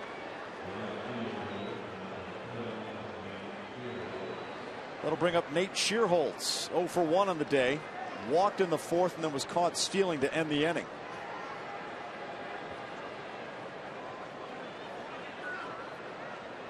Give the poor guy a ball. Might as well make someone's day just a little brighter. Doug, I hope you still got this ball over here in the drawer. Yep, we do. Brand new one. Look at that. Shiny. His wife looks sad. Give him a ball. Do you know? You realize this is a pearl? That's called in baseball. Now pearl is a brand new ball. Yeah, brand. That guy's going to get a pearl. It looks like the votes are going that way. He's getting a pearl. I haven't seen anybody say no yet. Now we just got to find somebody to take the pearl to him. We got to get Stout up here. Stout, let's go. We got to. All right, Stout, we got a ball. If you can get up here and get it from George, we should have George sign it. Well, I think that would be a little should bonus. Sign it, Doug. Everyone. From the Root Sports. So here's one driven towards right field, and this one is gone. It's a 2-run homer for Nate Shearholtz, and the Giants have a 4-2 lead.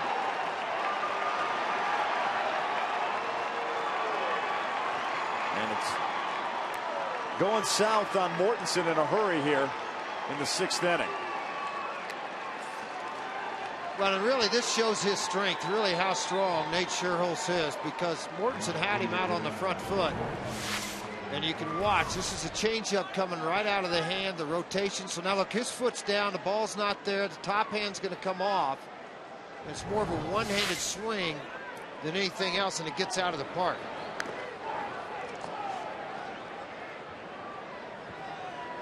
That brings up Cody Ross, hit by a pitch in the second, walked in the fifth.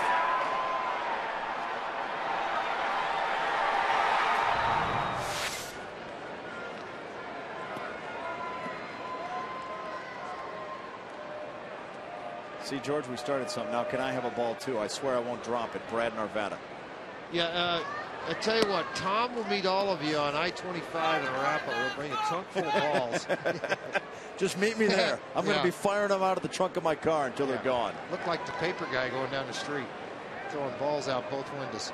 Make the guy who missed the ball go take some fly balls like they do in between innings. That's a good thought. 1-1 pitch. This one pops straight up into the air. Herrera calls for it and puts it away for the final out of the inning.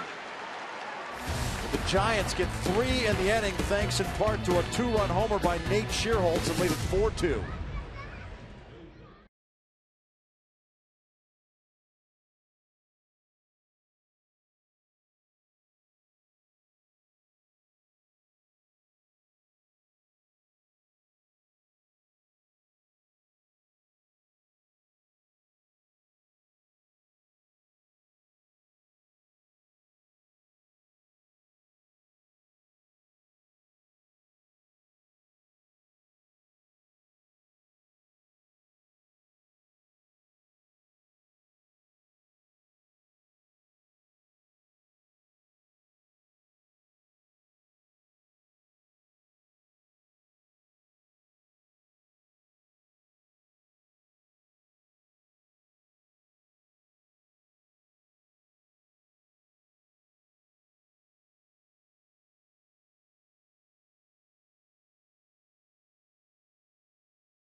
Lead. They got a solo homer from Andres Torres and a 2-run homer from Nate Sherholtz in the 6th to take the lead. Seth Smith will lead things off for the Rockies here in the bottom half of the 6th.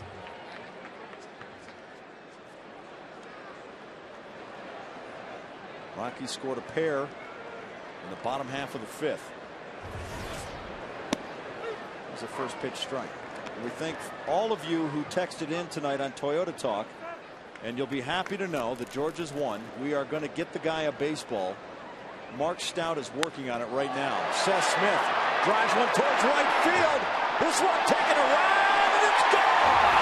Home run, Seth Smith.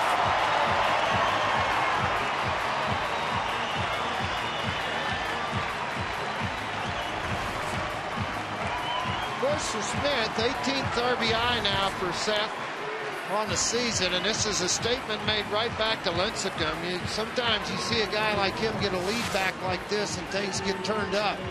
The Rockies turned the heat right back up on a curveball. See a downward rotation at 77 miles an hour. Smith set right on it. Remember, he chased a fastball up out of the strike zone and struck out his previous at bat. That brings up Jose Lopez, now a 4-3 ball game. Smith's 4th home run of the season.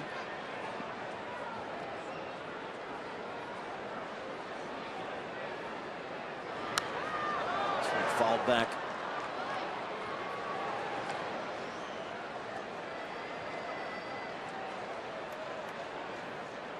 That home run by Seth Smith is the Rockies' 12th consecutive solo home run.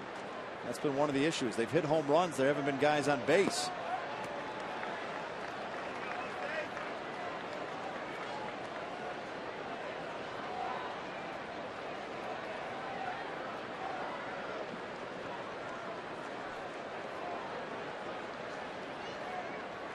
May 4th was the last time the Rockies had a runner on when somebody hit a home run. It was a home run by Chris Iannetta.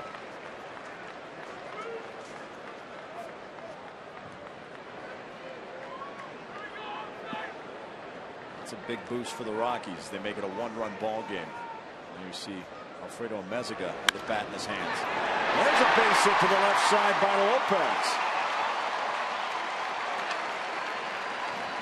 A little surprised their bullpen had started going down there, even though Lincecum's out on the mound. The Rockies, mentioned earlier, he's got an 8-5 overall record. He dominated the last 3 starts. The domination starting to end here in the bottom of the 6th inning.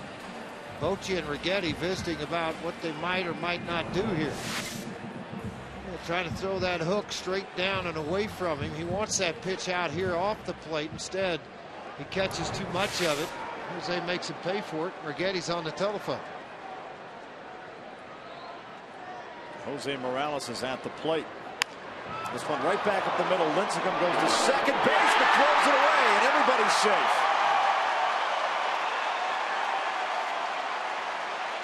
He threw it behind Tejada. He couldn't keep the glove on it. And now you've got Lopez at second, Morales at first. And Tim Lincecum, typically a pretty good fielder, an athlete, obviously. Ball hit right back at him, and then he's hesitating, waiting on who's going to come to the bag. We saw this earlier with the Giants when we were in San Francisco. Sanchez went, backed off. Sanchez going to back up, and it's a good thing that he did. That throw was very poorly thrown by Tim Lincecum. That's first error of the season for him. Righetti's going to go out and slow the game down a little bit right now. Tim Lincecum charged with an error on the play. That'll be his first error of the season.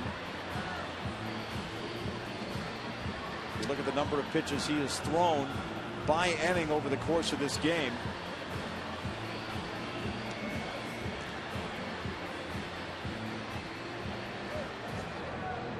And it's not working. So we'll just tell you. Yeah, you've seen the last 3 outings what he's done. With the earned runs. It's been a goose egg up until tonight. And Meziga 1 for 5 as a pinch hitter. Looking to show the bunt. Nobody out. I mean, it is the right thing to do. Matt Belisle's going and warming up down in the bullpen for the Rockies. Getting loose down there right now, and then Meziga advanced the runners. But the other thing, he handles the bat so well. Zaffelt, the left-hander, getting loose former Rocky. Watch defensively where their holes open up on the bump. As a manager, you watch for that. As a hitter, you should watch for that.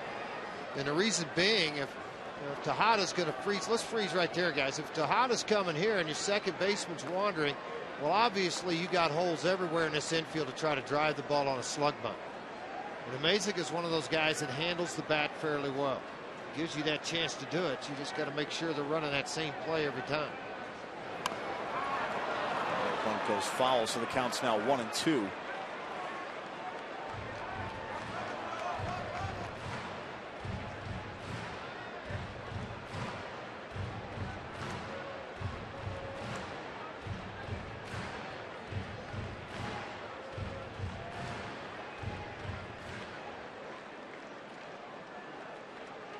You see Clayton Mortensen now out of the ball game.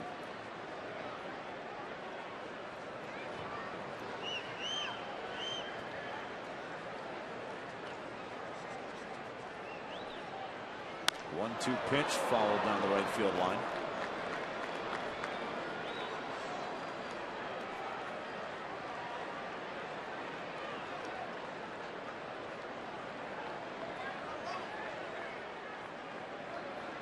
Mortensen did go 6 innings tonight, gave up 7 hits and 4 earned runs. Now he's waiting to see how this one plays out. 1-2 pitch. Foul tip. And that one got Posey.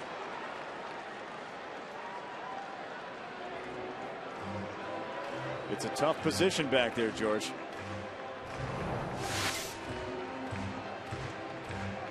Trying to throw and create pitches. Lincecum typically never throws a split finger. This time he does, though. Caught him right on the heel and then right into the thigh. That'll give you a Charlie horse.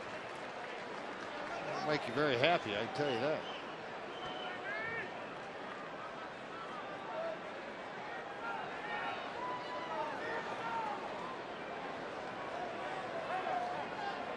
And that's a good calls time. This inning started with a Seth Smith solo home run, then Lopez singled. Morales got in on a Lincecum error. Meziga fouls this one back.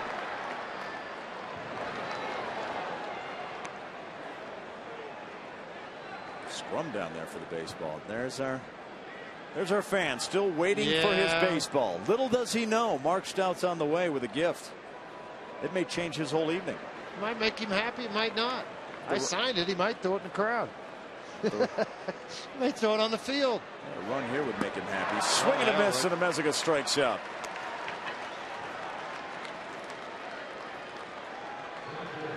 So with one out, that'll bring up Dexter Fowler. Well, you never see him throw this pitch very much on the Ultimo. You'll see it right here, though, the split finger. See, coming out of those fingers, wrapped around both sides of the baseball, and the bottom just fell out of it. Pretty good one.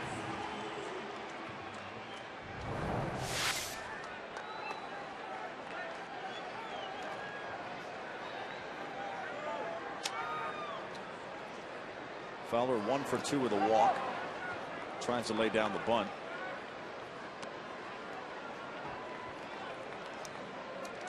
Fowler singled in the 5th and scored on a 2 RBI bases loaded single by Tulowitzki.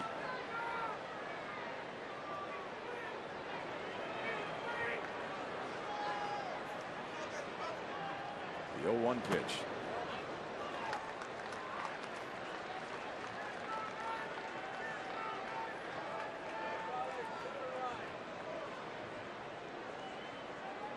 Rockies were 0 for 7 yesterday with runners in scoring position. They're 1 for 6 today. There's ball 2. Lincecum has now thrown 108 pitches.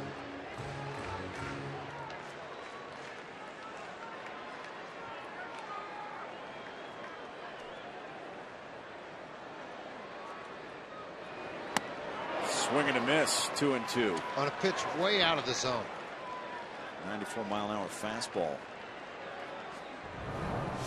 Split finger, off speed, and whoa, an elevated fastball up out of the zone that was really running late out of the zone. Tough pitch for left-handers to hang on to and not swing at. Fowler with a base hit to right field. They're going to wave the runner around. The play at the plate, not in time.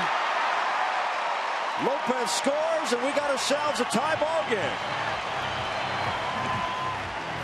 Well, good for Dexter Fowler. I mean, he's a guy that had really struggled with the breaking ball, not able to hit the hard slider. And he got one here from Lincecum, and all he didn't try to do anything overpowering. Mortenson's happy. He spit the hook out. Would have been the one to take the loss in this game. Hard breaking ball down in the zone. Fowler not trying to pull off of that ball. Look how quiet his feet were.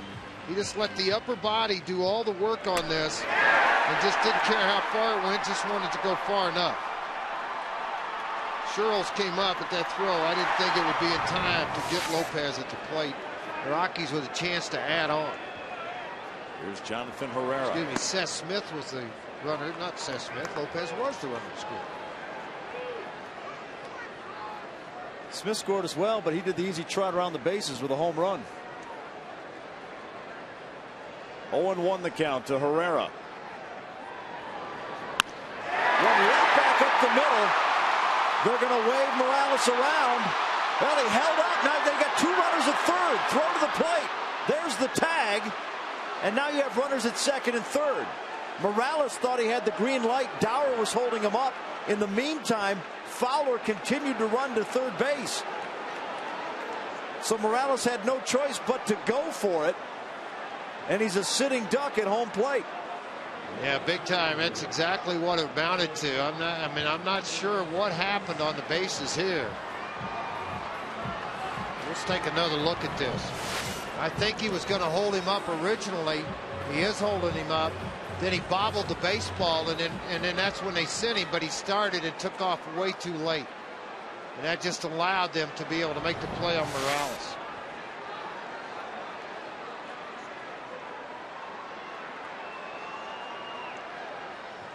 There's Carlos Gonzalez, who fouls one back.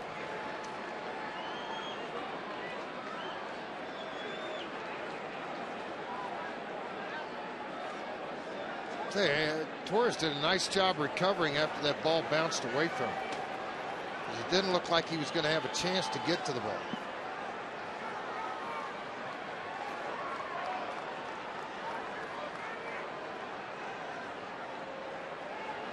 Got Fowler at third, Herrera at second. So look out at center field. One hop hits off the glove, kicks right out in front of him. He barehands it and just fires a bullet to Huff, and then Huff home, and they're able to get the out. Yeah, Morales had no choice at that point. The Rockies put more on the board here. 0-2 count to Gonzalez. There's a ball.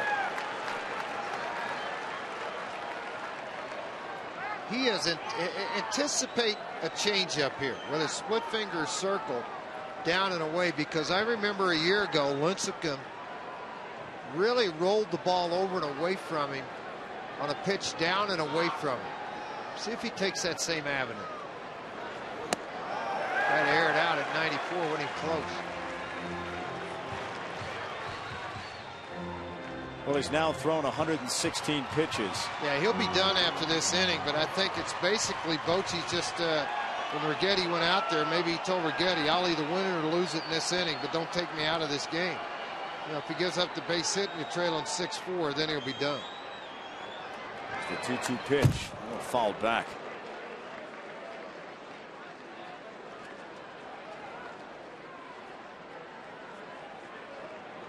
Gonzalez 0 for 2 with a walk today. Walked in the fifth, then was thrown out at third as part of a double steal. Trying to do some damage here and put the Rockies on top. He drives this one towards center field. Torres giving chase. Gone! A 3-run homer for Carlos Gonzalez. And the Rockies take the lead.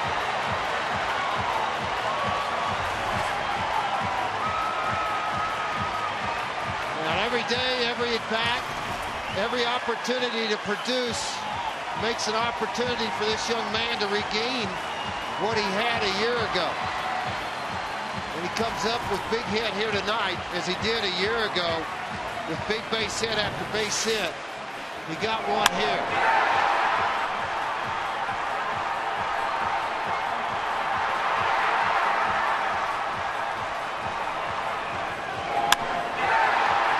Has been there. The doing it had been the hard part.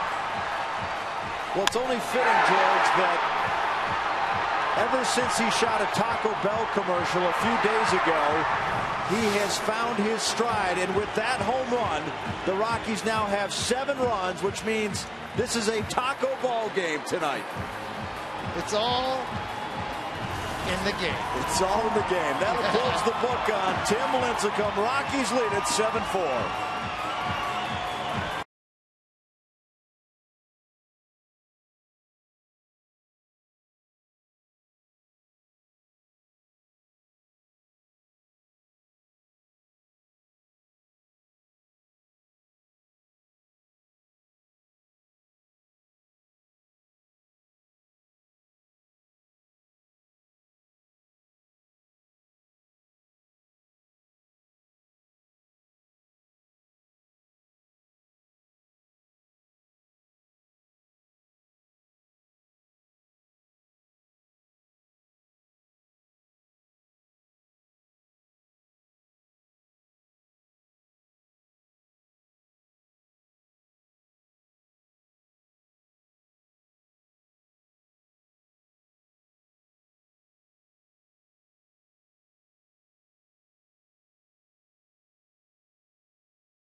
Jeremy Affeldt now on the mound for the Giants, facing Troy Tulowitzki, who's the 8th batter of this inning.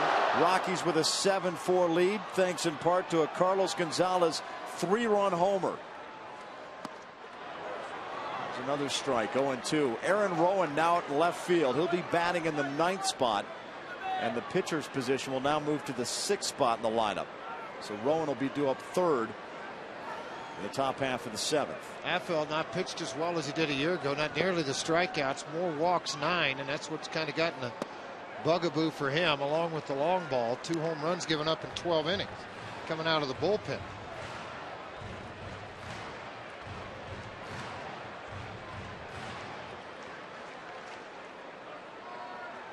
Tulowitzki 1 for 3 tonight. Had a 2 RBI single in the 5th with the bases loaded. Here's the 1-2 pitch. Swings at it. Fouls it back.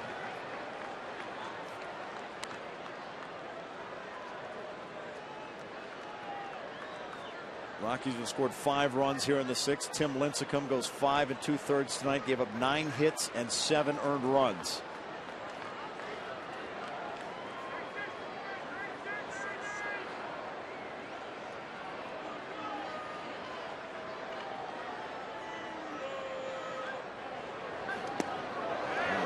Dirt. Everybody ducked.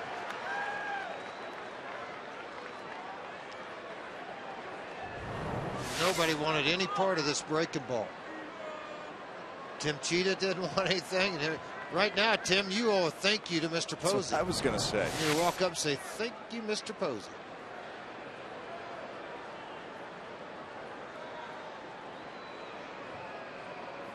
Here's the 2-2 pitch.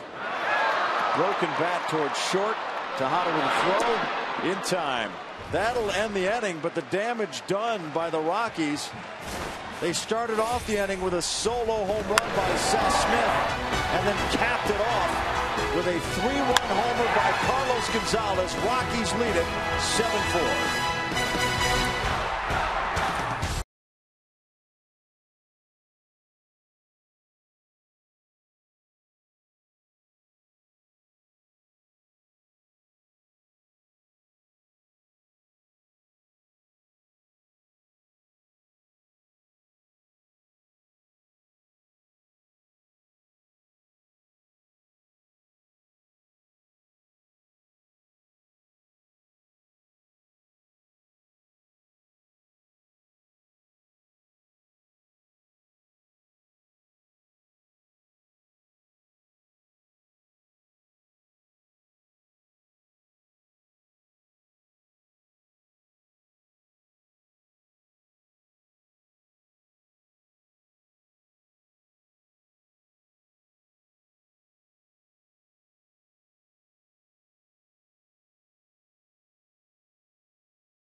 Lead. Matt Belisle now on the hill for Colorado. Hey, the best part about all this, Belisle's on with the lead right now, but how about Clayton Mortensen? He spits the hook out thinking he's going to get the loss, and he just swallowed a big old cheeseburger because he just got the W. So far, if this bullpen can hold things in place, 7-4. Get his 3rd big league win. You used a lot of slang terms in that entire description. Well, spitting the hook out of his mouth. Well, that's the loss. That's a little baseball terminology. Okay, I know. You know? I mean, I'm just pointing out for the casual viewer might think, okay, boy, you threw a lot of stuff at us there. Spit the Louis out. How's that? Tom Helmer, George Frazier marched out with you here at Coors Field.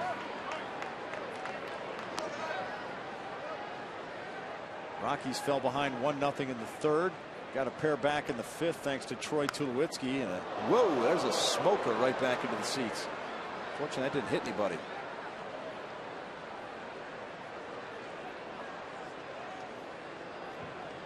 So the Rockies had a 2-1 lead. Giants came back with 3 in the 6th. Rockies responded with 5 in the 6th and lead at 7-4. The 1-2 pitch to DeRosa. That one fouled off. Well, he's sending some line drive shots into the seats. He's giving away some souvenirs, but they're a little tough to handle.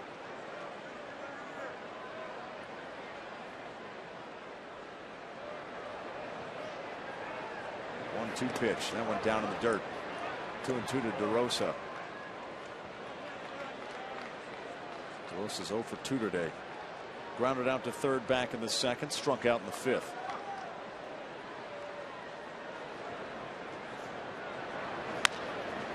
And a ground ball to Tulowitzki. Throw to first. And he got him. 1 away.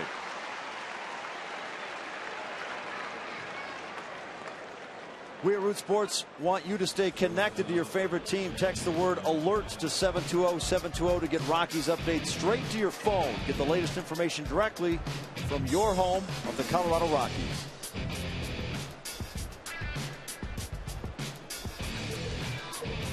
So how many earned runs, Doug? They're going to tag Lincecum with 3 earned runs out of the 7. Doug, that's what Dougie was over here trying to figure out because of the error on the double play and all the other things that went on. It just eliminated a lot of it. Tejada with a hit to center, and that's going to be a base hit. Second hit for him. He had a double down the third base line. Hey, we got tacos, fans. Don't forget to go to your participating Colorado Taco Bell locations tomorrow between 4 and 6 p.m. and get your Rockies taco special. Now that's a steal. Tell them Carlos Gonzalez sent you. Big 3-run bomb in the 6th inning. Gave the Rockies their 7th run of the ball game. So here's Aaron Rowan, who came in defensively in the 6th inning.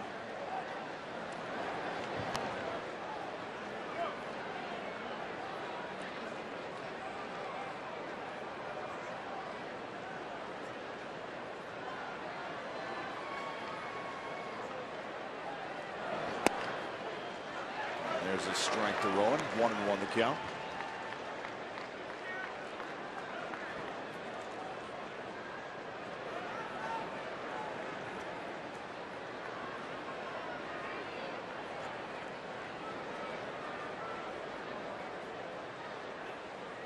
The 1-1 pitch fouled off.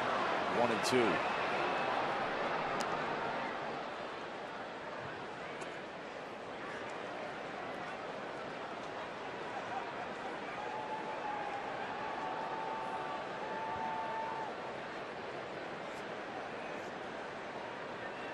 Double play would certainly fit the bill here. Tejada at first. Well, what you're trying to do is you're just trying to get into that 8th to 9th inning with the people in place you want to have. Matt Reynolds warming up down the bullpen for the Rockies right now. Belisle trying to get obviously finish off Aaron Rowan. Hard slider, and it gets it. Swing and a miss, and he strikes him out. Let's check in with Mark Stout, who's making a special delivery. Mark. It's happening, Tom and George. It's happening right now. I'm going to meet the guy that missed the foul ball with the glove. Ironically, they just sent a T-shirt up here that he almost caught, and he was given a T-shirt. How are you, sir? What's your name? James. James, you have been a big topic tonight, somehow in a matchup between the Rockies and the world champions, because you missed that foul ball. Yeah, I know. But you know, I was supposed to give that ball to my dad for his birthday, so he should get the ball for his birthday. How old is your dad? 60. Is he right there? That's a good kid right there. Well, listen, I've got some good news for you, James. This is an autographed George Frazier ball from Root Sports. Because of your tough night, it's a good night for the Rockies. We want you to deliver this to your dad as a birthday gift, all right? There you go. Hey, Dad got it in a hurry, didn't he? Yeah. You wanted a birthday ball. Well, I didn't think it'd be this way. Well, it's autographed by George Frazier. He's a World Series champ. Enjoy that. Yeah, I like George. He's my boy. Yeah. George, you got that. Now, James, nice. You got to give the T-shirt back to the guy that caught the T-shirt. And did he give it to you because he felt bad? Yeah. I think No, let him keep the T-shirt. Keep the T-shirt. We can work on that too, right? Well, I'm going to give the T-shirt to my niece. There you go. You are like Santa Claus out there. You're Santa Claus, as Tom said. You're a generous guy. You've been a big hit on the TV tonight, so enjoy the rest of the game. You'll hear about this. You're going to work tomorrow? Yes. All right. Believe me, you'll hear about it. Okay. All right, guys. All right, thank you, Mark. Yeah. I mean, it was only fitting that the guy ends up getting the ball. Dad gets the ball for his birthday, but I think what's funny is now he won't even give back the guy the T-shirt. Well, the guy felt bad. He wouldn't keep got him a something. T-shirt. I'll give that to my niece. I think he's it's going to Lord take of the a boat Flies away out and go there in the home. stands, as far as I'm concerned. Whatever you can get your hands on is yours. And how about that guy? Yeah. He gets a George Frazier ball. It's his birthday. You're his boy. Yeah, You're I his like boy, that. Blue. I like that. Hang in there, man. Let's go together. There you go. We're happy we got him a baseball, and they're looking it over. Had we known the situation, we certainly would have sent 2 out there. His wife's laughing. She's going, oh, they're going to say everything about. He said, I know who's doing the game with George Helmer. And he goes, you're getting it the whole game. And we're having fun doing it too, right? Of course, why we've been talking about this, you haven't missed any baseball. The Rockies have made a pitching change. Matt Reynolds now into the ball game for Colorado with 2 outs, a runner at first. And here comes Andres Torres to the plate, who hit a home run back in the 6th inning.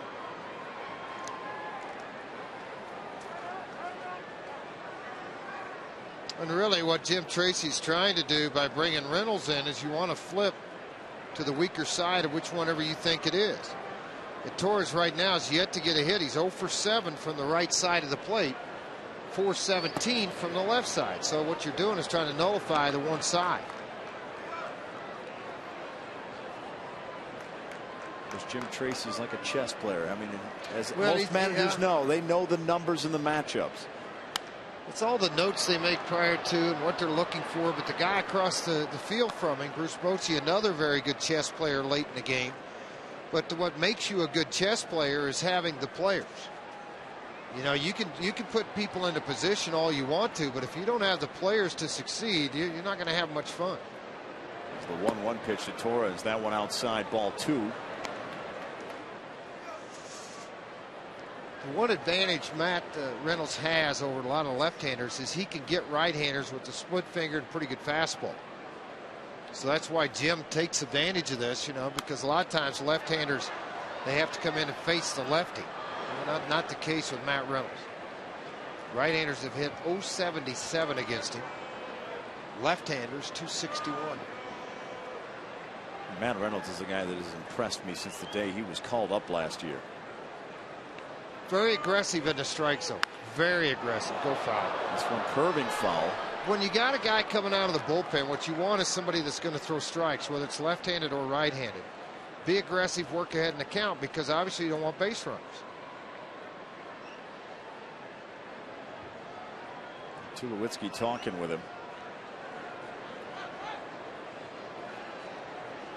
Got Miguel Tejada at first with 2 outs.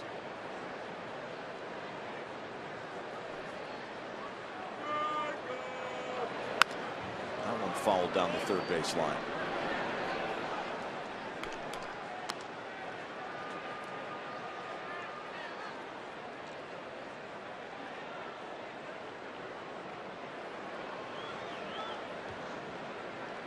Rockies trying to beat the Giants for just the 2nd time in 7 tries. This one driven towards center field. Dexter Fowler underneath it. And that'll be the final out of the top of the 7th. We head to the bottom half of the inning. Rockies up by 3.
look back. And the 6th inning was a big one for scoring. Andres Torres with a solo home run for the Giants. And then later in the inning, Nate Shearholtz with a 2-run homer. But then in the bottom half of the 6th, here come the Rockies. Seth Smith with a solo shot. Then Dexter Fowler had an RBI single. And then Carlos Gonzalez topped it off with a 3-run bomb, his 5th of the season. Nice play at second base by Sanchez to get Helton for the first out here in the bottom of the 7th.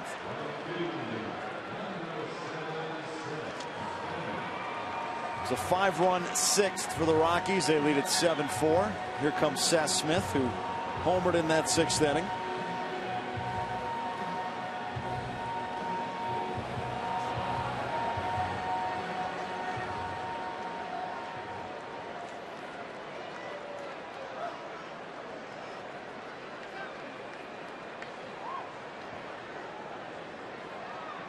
Jeremy Affeldt still on the hill for the Giants. This one popped high into the air. Sanchez calls for it and puts it away. This replay brought to you by the Colorado Lottery. Don't throw away your non-winning scratch tickets. Replay every ticket in the second chance drawing at ColoradoLottery.com. We show you that Seth Smith homer in the 6th inning. Solo shot, his 4th of the year, and runs his RBI total to 18. That was the beginning of the end for Tim Lincecum, who was pulled later in the inning. There's Lopez. 1 for 2 with a walk, scored a run.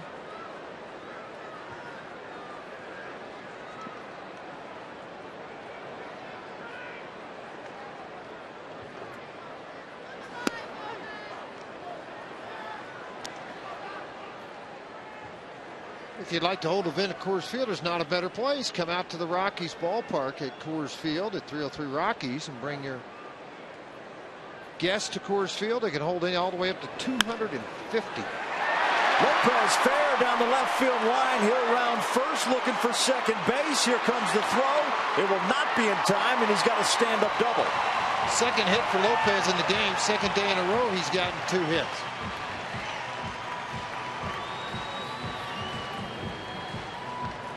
That's a guy you want to get started offensively. Yeah, no question about it, Tom. You need some production out of third base. Wigington with a couple of hits the other day. Now Lopez back-to-back days has doubled down the third base line. Safe at second, safe and secure. New York life.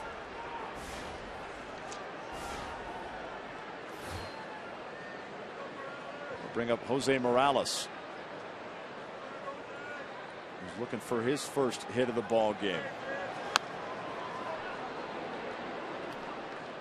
Rockies have 10 hits on the night. A pair of those have come from Dexter Fowler. A pair from Jonathan Herrera. Lopez back-to-back. Lopez, yeah. Yeah, multi-hit games. That's the first one since opening day. Yesterday was.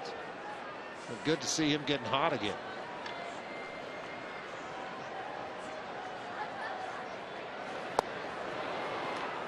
Swing and a miss.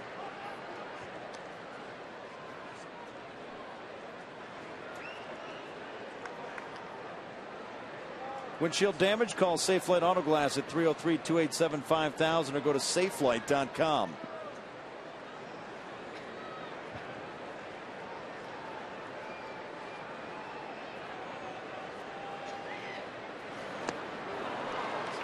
Swing and a miss, struck him out. And that takes care of the 7th inning. We head to the top of the 8th. Rockies with a 7-4 lead.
Today's Ecotech game summary brought to you by Ecotech Institute in Denver, where you can make the world your workplace.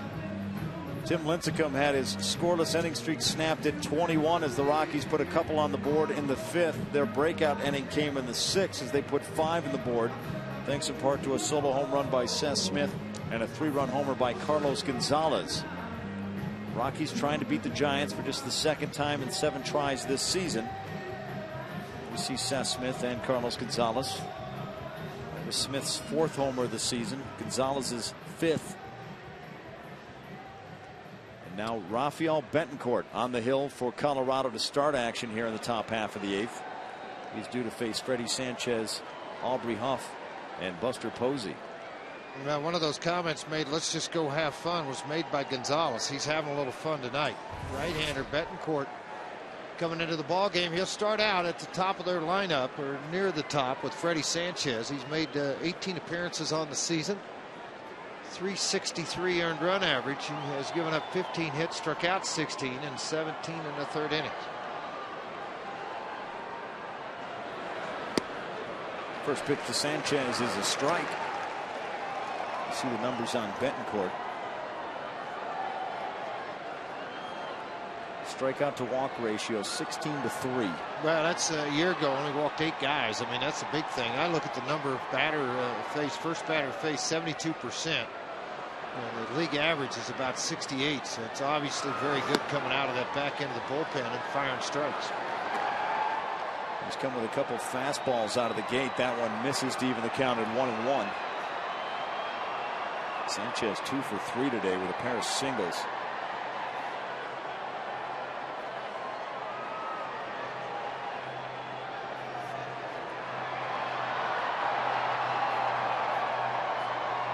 We've started the wave here, George. When it gets by us, you want to do it? Yeah, I'm game. Huh? I'm game. Which way is it? Is it coming now? Look to your left. It's coming down the 3rd baseline. Get ready. Yeah, we got to get ready. Doug, you going to do the wave with us? Here it is. All right, let's go. Oh, that worked out good. Yeah. The timing may have been a little off. No, I thought we were all right. Yeah. First time I've ever I don't done want a people wave to in a think we're not broadcast. participating. You hear me? What's that? First time I've ever done a wave in a broadcast. Well, thank you. I'm glad to be a part of that. You Right. sent out an autograph ball to a fan Made tonight history. and done the First wave time. with me. First time I've ever done that too.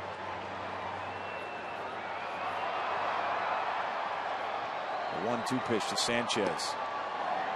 And misses ball 2.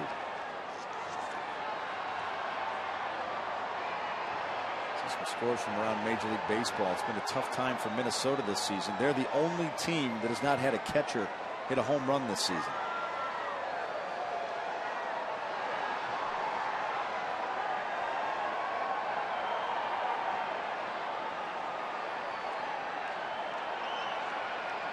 The 2-2 pitch from Betancourt. This one's a base hit to right field, and Sanchez has his 3rd hit of the night. Well, hold leaders in baseball, guys that come in, they don't get a save by their name, they don't get a win or a loss by their name, but they get a hold for being able to hold the lead and let your club win. Betancourt with 11, that leads all of Major League Baseball right now. Tommy Sipp with Cleveland has 10. Johnny Venters with the Atlanta Braves 10, and Isringhausen a surprise to get back to the big leagues with 9. Well, here is Aubrey Huff. And he takes a first pitch strike on a fastball.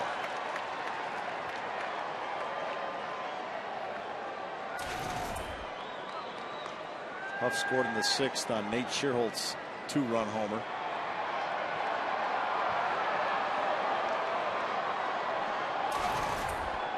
Huff and Betancourt have a little history because of the 2 American League ties.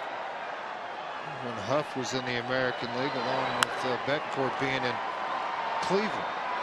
This one fouled down the left side. It's going to be no room for Carlos Gonzalez. 2 for 14 against Betancourt.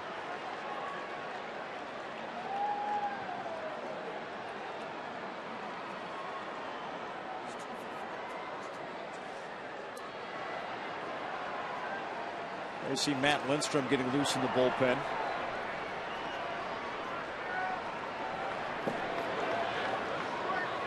As we talked earlier, you said 4 or 5 pitches for you. You were ready to go. Yeah, you know what? I just, for whatever reason, somebody gave me a gift that I could get loose in a hurry. The 0-2 pitch to Huff. This one grounded towards Herrera. To second for 1. Throw to first, double play. Well, Huff's had 3 opportunities to hit into double plays. He's done it twice in this game.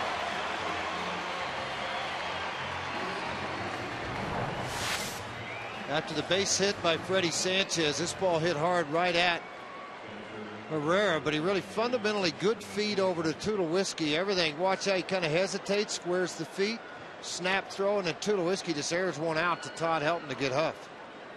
That's the 4th double play turned by the Rockies this evening, which ties a season high. So here comes Buster Posey. 1 for 3 on the night. And he takes a first pitch strike. Betancourt consistently hitting 93 on the gun with a fastball.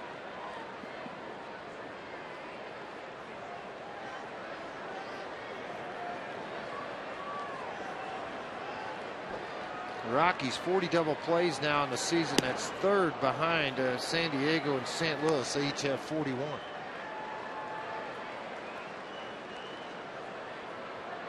It's a nice combination up the middle with Tulowitzki and Herrera. Well, a lot of people wondered how, what will the combination be? Lopez and Tulowitzki coming into spring training. Would it be? And Johnny Herrera won it. And, they haven't missed a beat yet from when it was Clint Barmas and Tulowitzki. And of course, Barmas, a very slick fielding second baseman, has moved on to Houston playing second base or shortstop. Yeah, he got a rough start to the season when he was hitting the hand in a spring training game just before spring training ended, broke his hand. So it took him a while to heal from that and get back into uniform.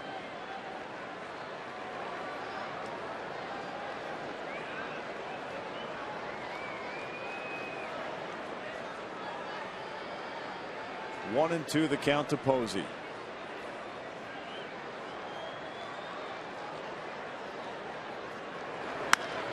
That one back up the middle, and that's going to be a base hit. But Posey has his 2nd hit of the night. Now this replay brought to you by the Colorado Lottery. Don't throw away your non-winning scratch tickets. Replay every ticket in a second chance drawing at ColoradoLottery.com. And it's the double plays we've been talking about.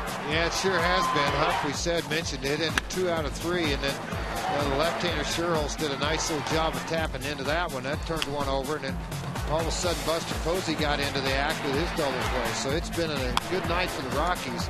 The most double plays turned in a single game in a season by the Rockies is 5. That happened in May 23rd, 2010 at Kansas City. Nate Sherholz up, hit a 2-run homer in his last at bat. Fastball misses, 1-0.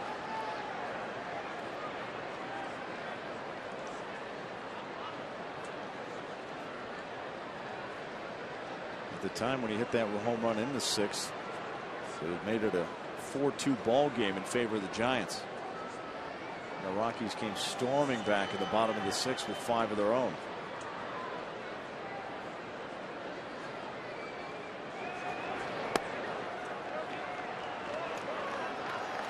We'll talk about consistency. Every fastball is hitting 93. Yeah, 93 miles an hour. It's just a matter of having the right location. And right now you're trying to avoid that inside part of the plate and the power of Nate Sherholz.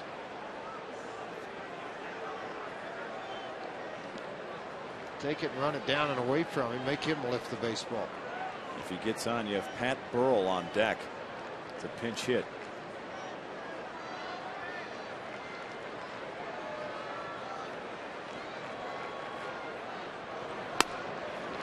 And it's now 3-0. Well, you certainly don't want to make a mistake here.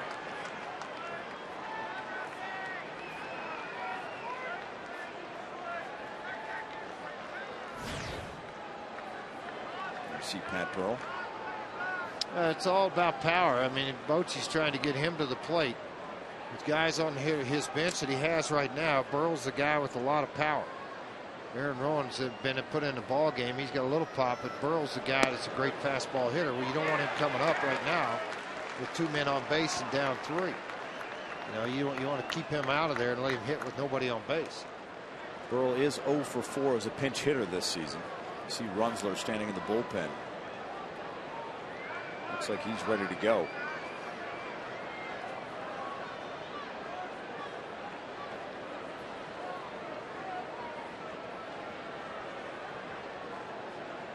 The 3-1 pitch. This one fouled down the left field line.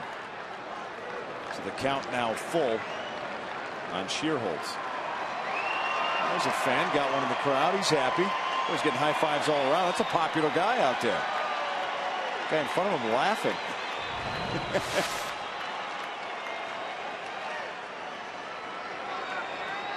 Did it bounce off somebody's hands and they got it, or did he catch it on the fly? He got it. Yeah, nice job. Boy, they're very happy for him, too. I've never seen a section of people so happy for one guy to get the foul ball.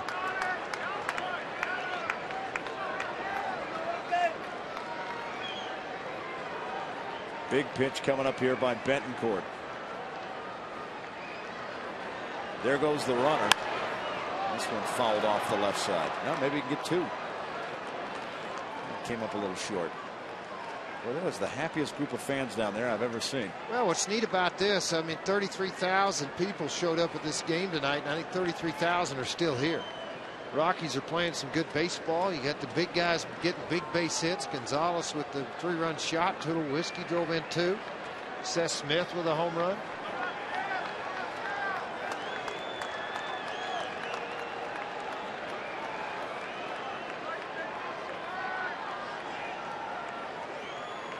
Comes the 3-2 pitch once again. There goes the runner, and it's ball 4.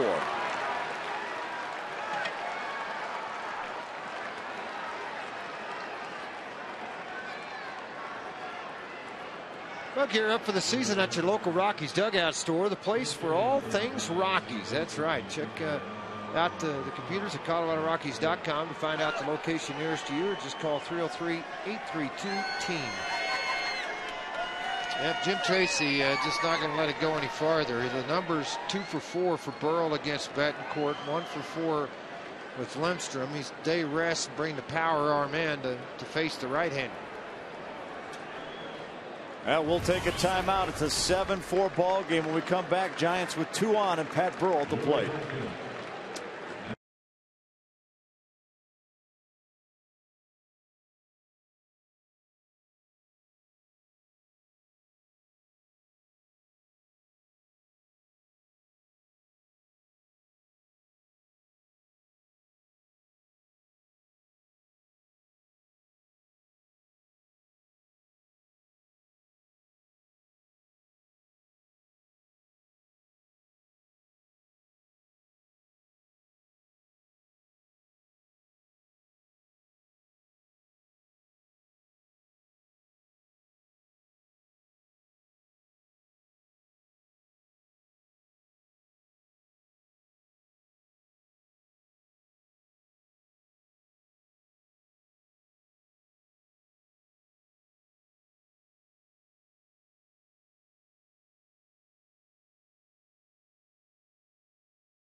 Baseball on Root Sports is brought to you by Southwest Airlines. New Rapid Rewards, unlimited reward seats, and no blackout dates. Welcome back to Coors Field. 7-4 ball game. Giants with a pair of runners on. Pat Burrell, the pinch hitter, stepping to the plate. He'll face Matt Lindstrom, the Rockies bullpen. An inning and 2/3 of shutout baseball so far. Lindstrom trying to keep that intact. Absolutely. 17 innings. He's looking for a strikeout. He's only walked 4, punched out 14. Good fastball hitter, but I don't know if it's good enough to catch up to the good heater, Matt Lindstrom. That one 97 miles an hour.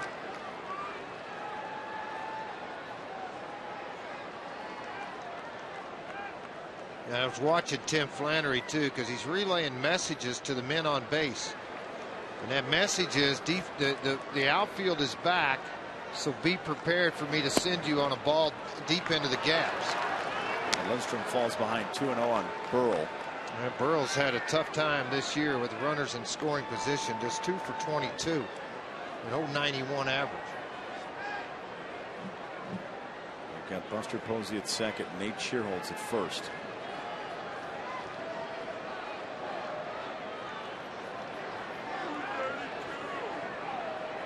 The 2-0 pitch.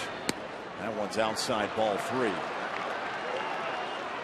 So Lindstrom having some trouble finding the target here out of the gate. 2 fastballs were not in the strike zone, and a big sweeping slider way out of the zone. Part of that is if you have the confidence to throw it for a strike, that's great, because Burrell's going to be looking for a fastball, and now you throw the slider. But when you miss, now you really put yourself in a hole. The 3-0 pitch. Fouled back. Well, we saw that an awful lot with the Arizona Diamondbacks and Kirk Gibson turning loose guys on 3-0 counts. Justin Upton home run. Stephen Drew a home run on 3-0 counts. So, Bruce Bochy taking a little page out on a 3-0 count and letting him turn it loose.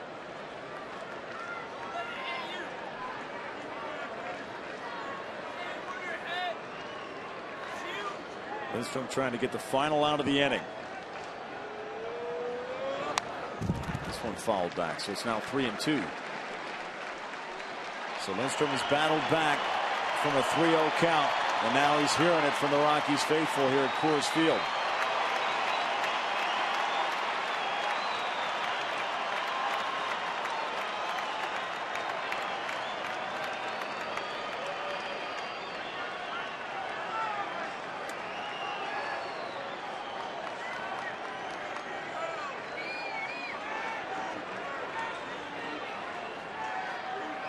Here comes the 3-2 pitch. Runners going. Struck him out.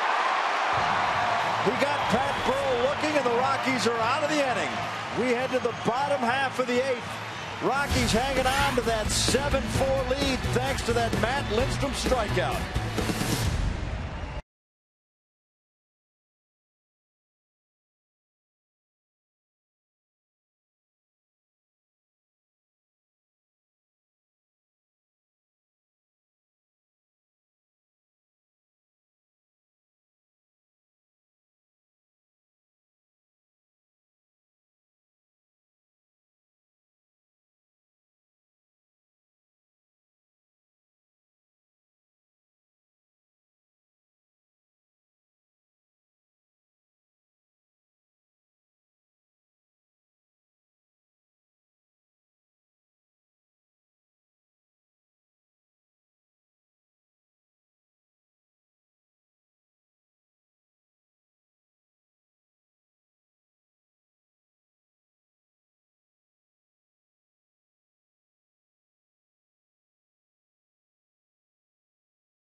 Energy high efficiency inning brought to you by Xcel Energy. Learn about energy efficiency and how to save energy and money in your home by visiting responsiblebynature.com. In the 6th inning, the Rockies extremely efficient offensively. It started off with a Seth Smith solo home run. They got an RBI single from Dexter Fowler. the big play coming from Carlos Gonzalez, a 3-run homer, which gave the Rockies a total of 7 runs on the night. They lead it 7-4 as we start action here in the bottom half of the 8th. Dan Runzler now on the hill for the San Francisco Giants. Gave up a career-high 5 hits in the 8th inning on Friday against the Cubs, and also allowed 3 runs in San Francisco's loss. He'll face Ryan Spilborghs, who's in to pinch hit here in the bottom half of the inning. Now, Spilly so far in the year 3 for 13 with a home run and 4 RBIs as a pinch hitter. So having a little more success as a pinch hitter than he is as a hitter and an everyday hitter. 213 on the season for him. 231 and big hits late in games.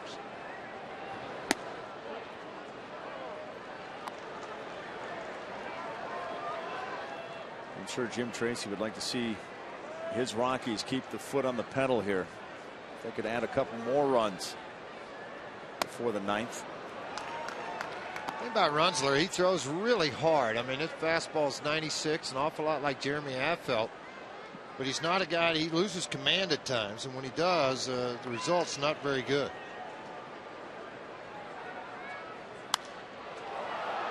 Spilborghs with a fly ball to right. Sherholtz back towards the warning track and puts it away. This copyrighted telecast is presented by authority of the Colorado Rockies and may not be reproduced or retransmitted in any form, and the accounts and descriptions of this game may not be disseminated without the express written consent of the Colorado Rockies.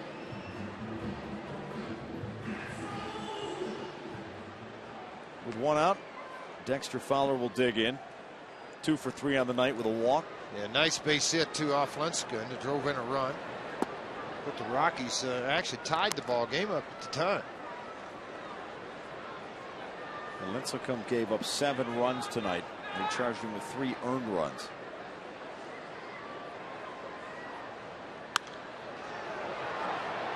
Fowler fouls this one back into the seats along the right side.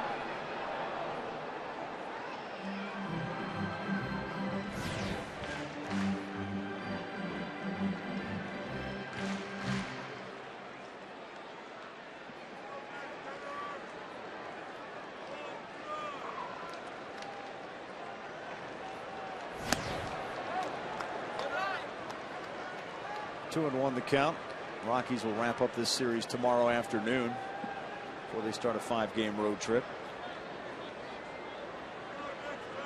Then they get a day off after the road trip, and then it's a doubleheader against the Diamondbacks. 3 and 1 the count now to Fowler. Going to play one of the better teams in baseball, Philadelphia, and then the Milwaukee Brewers this year have one of better home records in baseball. This year the Brewers 13-6 at home. Philadelphia 13-7 at home. Dexter Fowler draws the walk.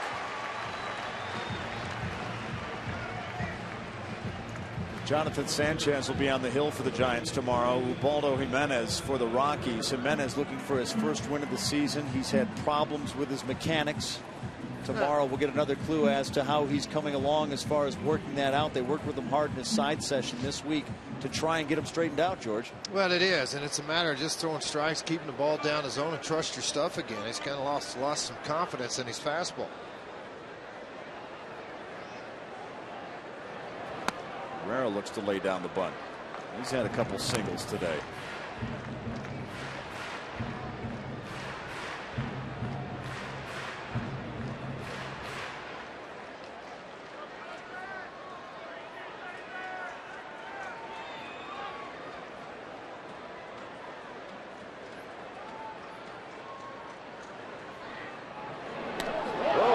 Away. Fowler thought about it for a second. The throw was high over to Huff.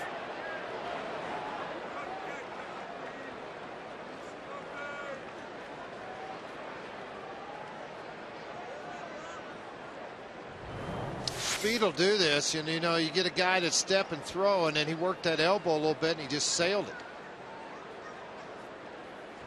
Trying to be a smooth lower half, quick arm, and then just let the elbow drop and the ball took off. Well, Fowler is fast, but in 6 steal attempts this season, he's been caught 4 times. Yeah, that's still puzzling to me.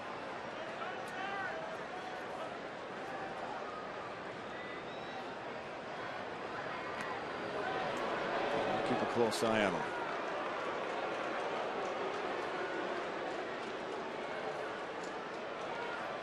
Make a bad throw to first on Fowler, he's going to end up on third.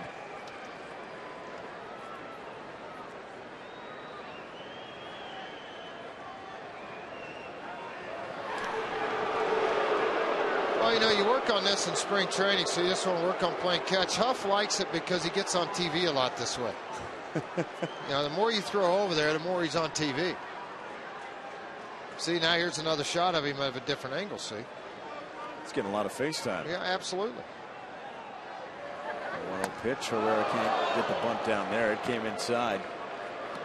Well, Dexter Fowler in 2009 stole 27 bases, but was caught 10 times.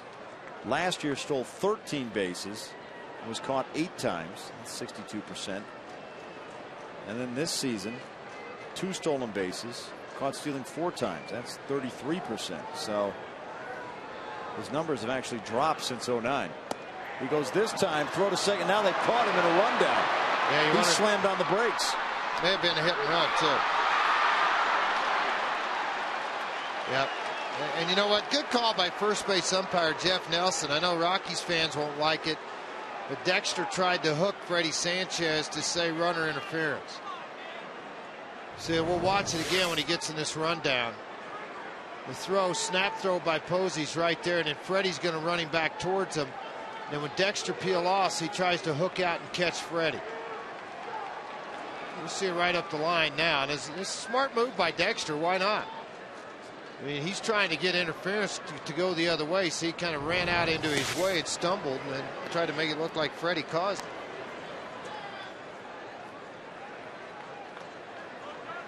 Well, now there's 2 outs, and the count's 3-1 to Herrera.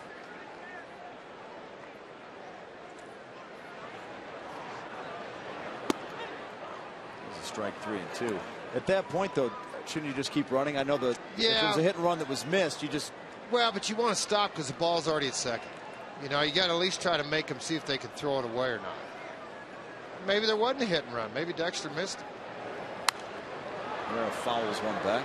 They do miss signals. It happens. Yeah.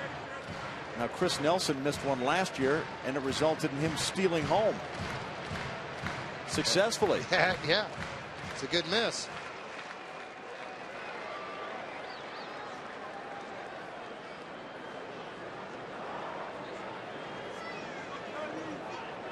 The 3-2 pitch. Another one fouled back.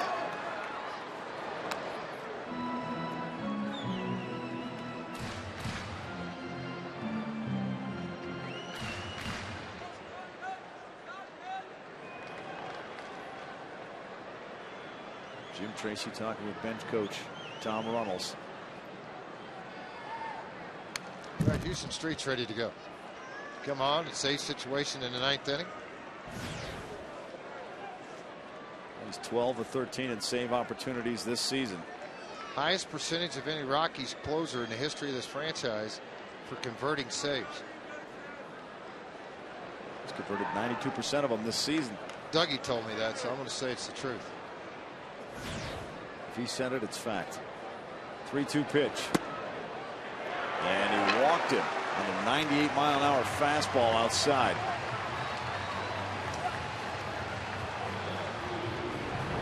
That's one thing that has been a big problem for the Giants tonight, particularly Tim Lincecum. 2 walks, though, here in the bottom of the 8th inning. Lincecum walked 6, 1 intentional. That brings up Carlos Gonzalez, who got tacos for everybody in the 6th with a 3-run homer.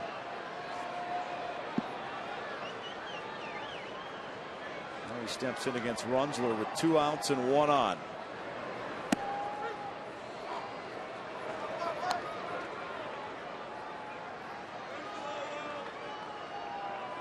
Looking for that first career hit against Runzler.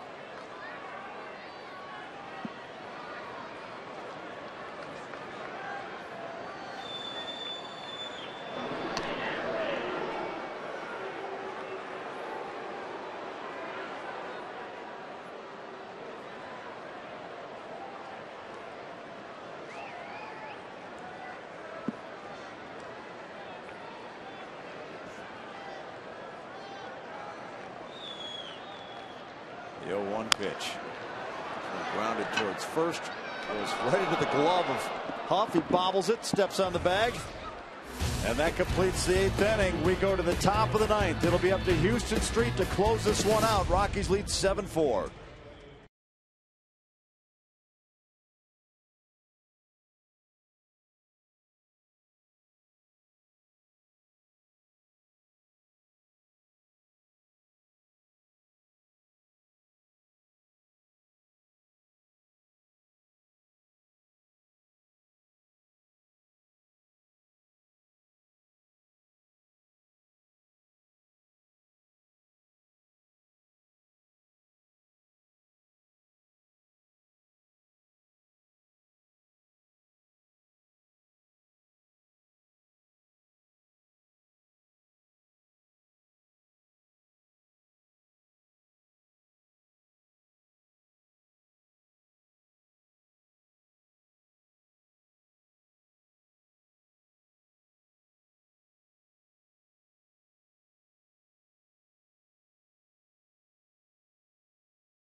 Game preview. Alana. All right, Tom, thanks very much. We're talking about Car Go. You know what? Car Gone. How about that? Carlos Gonzalez, the 3-run shot that would break a streak of 12 straight solo shots for the Rockies with that 3-run jack. And then tip top, the table setters doing everything they needed to do, 4 for 6 on the evening to make it possible for Carlos to hit that 3-run home run. And of course, continue to text in for the Toyota postgame show. We'd love to see that. Mark Stout will be on the field and in the clubhouse, guys.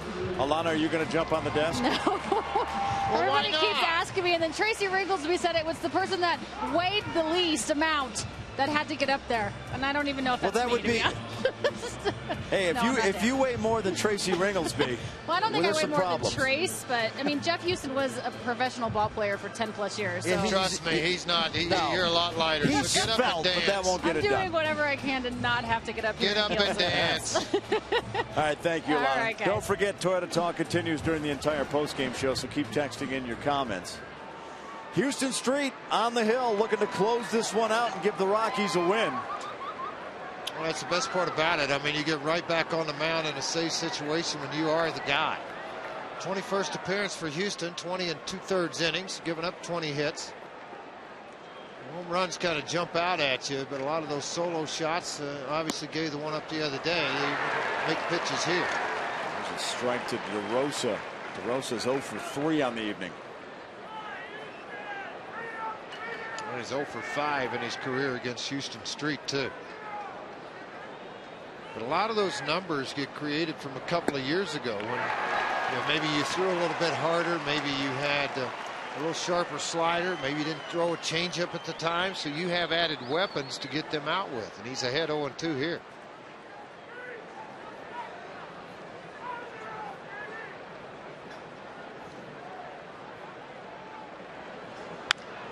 This one grounded towards third. Lopez with a throw to first. And there's the first down of the 9th.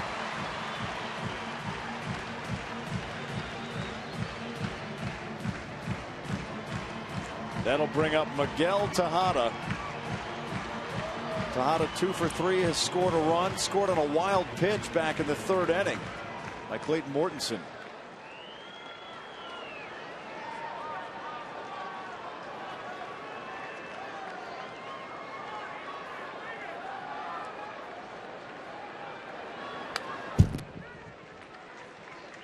Foul ball, 0-1.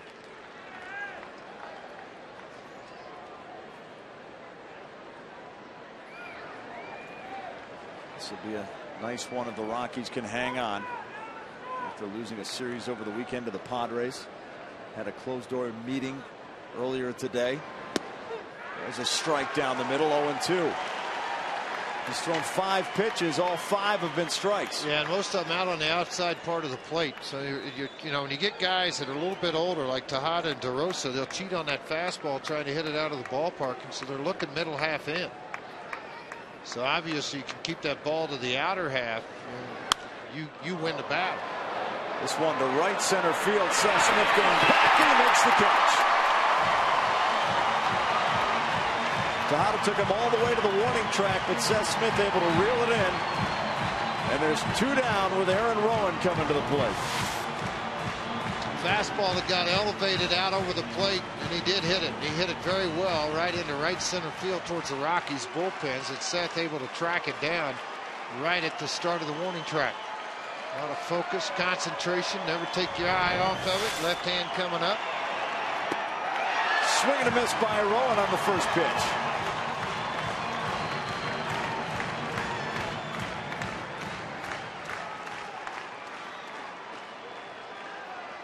Seven pitches, 7 strikes for Houston Street.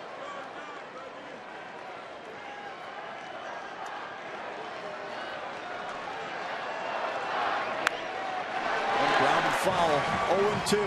Yeah, more importantly, I know it's just May and it's May 16th, but you cut that gap on the National League West again too. I mean, it's a huge confidence boost for the club. If you want to win the NL West, you've got to beat the teams in the NL West. Well, you win tomorrow's ball game, you climb back into first place. The 0-2 pitch. Swing and a miss, and he struck him out. A 9-pitch inning for Houston Street. They were all strikes. He puts down the Giants 1-2-3. And the Rockies win this ball game by a score of 7-4. Today's delivery of the game is brought to you by Jimmy John's, America's favorite sandwich delivery guys. Carlos Gonzalez in the 6th inning with a 3-run homer. His 5th of the season, and it gave the Rockies the lead for good. As they go on to win this ball game, Clayton Mortensen picks up his first win as a Rocky. He's 1-0. Tim Lincecum takes the loss as he drops to 3-4. And Houston Street now with 13 saves. Stay where you are. The Toyota postgame show coming your way next.